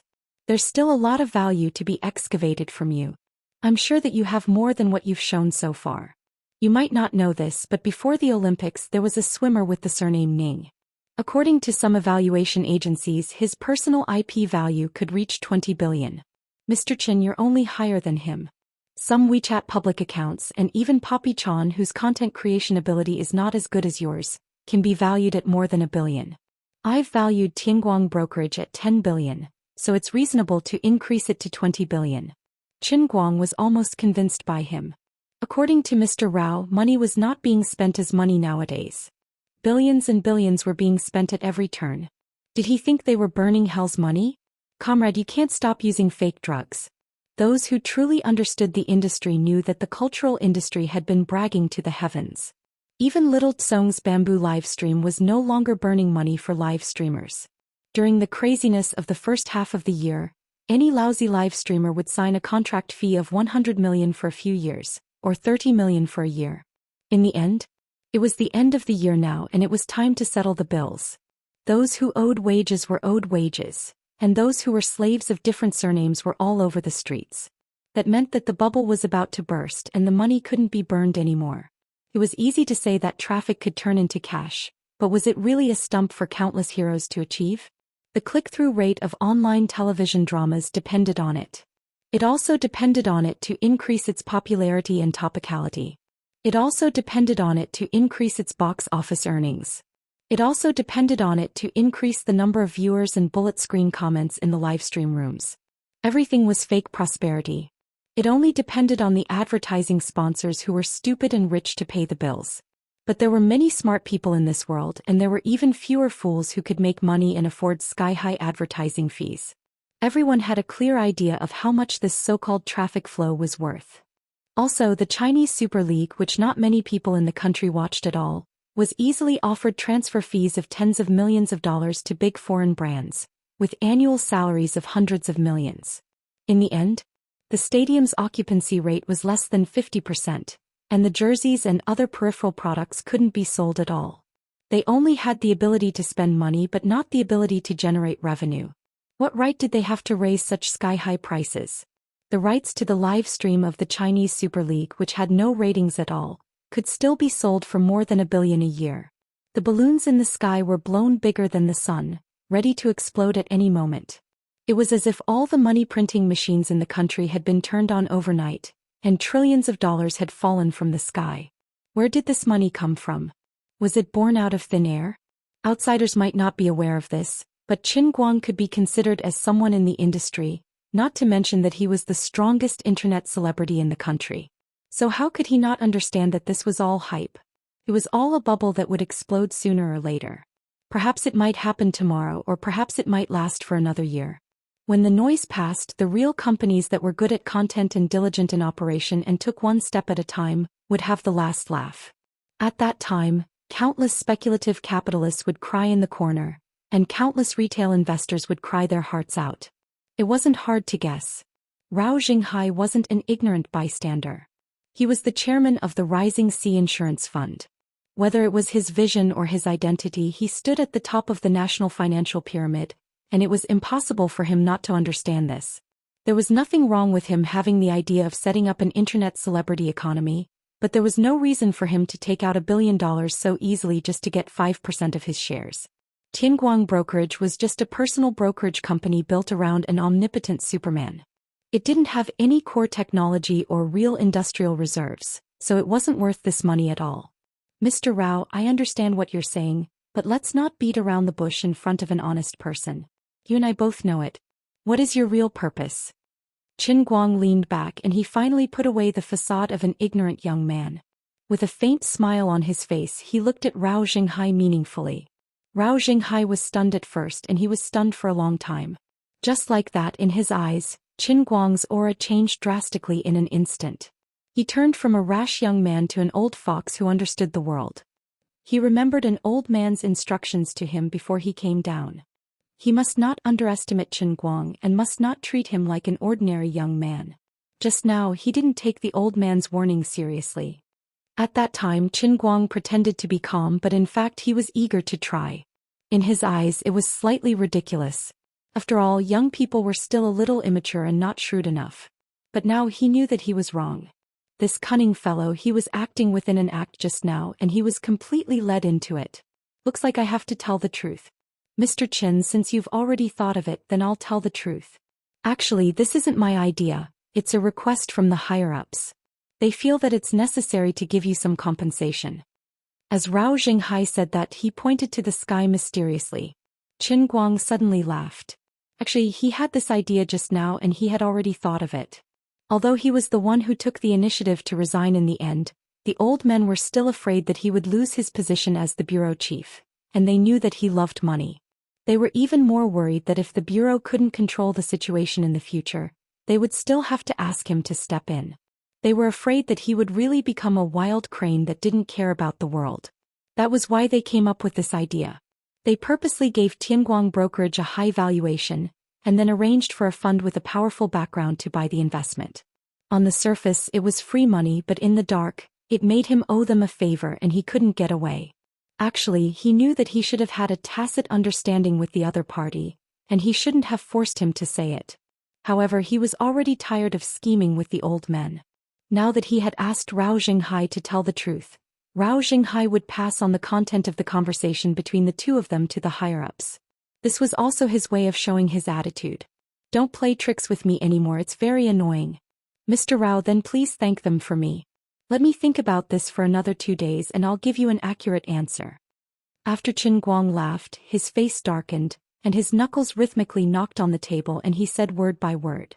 Rao Xinghai took a deep breath and he was really shocked this time. It's almost like giving you $1 billion for free and you still want to think about it. Chapter 943. When Rao Xinghai left the Lida building and returned to the hotel, he was still in a daze. Back then, when he was asked to use Xinghai's funds to invest in a mere internet celebrities company, he was extremely against it. However, the higher-ups were too determined and more or less revealed to him that the owner of Tianguang Brokerage, Qin Guang, was an extraordinary person. It would be a miracle if he could be roped in with money. Otherwise, the price he would have to pay would be unimaginably heavy. At the very least, he would have to take out power that was close to the Hall of Treasure to satisfy him. At that time, Rao Xinghai was shocked and finally agreed to this seemingly unreasonable request. He felt sorry for himself. Other people who played with the internet celebrity economy were actually playing with capital bubbles. They would easily blow up the bubble, but in reality, the amount of money that was actually taken out might not be that much. It might not even be their own money. Who would be like him, taking out such a huge amount of real money to give money to others? Before coming here, he had also done a very detailed assessment of Qin Guang's company. It was undeniable that although Tianguang Brokerage had only been established for less than half a year, and they were always doing things that were unreliable, their profitability was indeed terrifying. It was indeed a miracle that this company could accomplish such a feat with such a small size. Qin Guang himself was considered a genius in the business world. Every time people thought that he was going to lose money, he ended up making a lot of money. It was said that every time he did an event, he would say to the public that he didn't want to make money and that he didn't want to make money at all. However, he didn't lack money. Just based on the terrifying profitability of Tianguang Brokerage, the company's valuation was indeed much higher than its cash flow. From the professional perspective of Rao Xinghai and his team, a valuation of 2 billion to 3 billion was acceptable. If it was more than 3 billion, anyone who wanted to invest in it would be a fool with too much money. However, even if he was valued at 2 billion and invested in cash, he would have to sign a VM agreement that would make at least 800 million to 1 billion in 5 years. If he couldn't achieve the profit target, Qin Guang would have to pay for it out of his own pocket or buy back the shares. That was the normal value of Tianguang Brokerage. It was undeniable that Qin Guang's ability to make money was very strong, but his company had only been established for a short period of time. Other than hosting events, his profit model was not clear enough, and he did not have any ability to make money. Apart from Qin Guang himself, there was nothing else. The reason why Tianguang Agency could develop so smoothly was largely due to Qin Guang's individual performance and luck. There were still many uncertainties in this startup company, which indirectly pulled down its market value. Therefore, in Rao Xinghai's heart, his valuation and asking price were no different from that of a child giving away money. But he was rejected. After Qin Guang sent Rao Xinghai off, he called Yu Hong and a few other middle-level leaders to his office and told them about what he had just discussed with Rao Xinghai. As Tang Xiaokai's confidant in the Tang Jie Foundation, Yu Hong quickly guessed the truth. Although he did not know the reason, there was no doubt that someone in Beijing wanted to give him money for free. This time it was even more outrageous than the last time. The Tang Jie Fund had paid for the bill the last time, but this time the Rising Sea Insurance Company, which was in charge of paying the bill, had directly increased the amount by nearly 10 times. Is our Mr. Qin the descendant of the previous emperor? Is this a recruitment fee? This is ridiculous. However, Yu Hong did not find it strange that Qin Guang did not immediately agree to Rising Sea's Mr. Rao's request. There must be some reasons that people of his level did not have the right to know. However, Feng Tianyu, Lu Xiaoyang and Su Li were completely dumbfounded. Rao Xinghai, who was giving the money, might not be fully awake and was sleepwalking. Or perhaps there was something wrong with his brain. However, our Mr. Qin is not inferior to Mr. Rao at all. They're on par with each other. Mr. Qin, you can't do that. I don't understand. Feng Tianyu was dumbfounded. Lu Xiaoyang nearly jumped up. Mr. Qin, I know I shouldn't say much about this, but I still don't understand. Rising Sea only wants 5% of the shares, but they're giving 1 billion in cash. If this is true, there's no reason for them to reject it. Su Li said from his professional point of view, although our company's financial situation is very good now, and there are no signs of needing financing in the short term, it's never a bad thing to have more money. Plus it's 1 billion. Oh my God. Su Li, who usually did not speak nonsense, could not help but add, oh my God, this time. Although he looked calm on the surface, he could not hide his emotions. Qin Guang had wanted to ask for their opinions, but seeing this, he knew that there was no need for him to say anything. They could not give the answer they wanted. In fact, they could not even understand the hesitation in their hearts. I should have asked someone else. They did not know that he was once the director of the General Bureau and could not consider the whole picture. Forget it, don't worry about this first. How's the discussion for the play going? Qin Guang had a general understanding of the live broadcast of the play and the sponsorship. The live broadcast was still bamboo, but the live broadcast on TV had become the mango channel that he used to dislike. On account of their high price and willingness to pay, Since the contract had already been signed, he would forget about it this time. The sponsorship was not as good as he had imagined.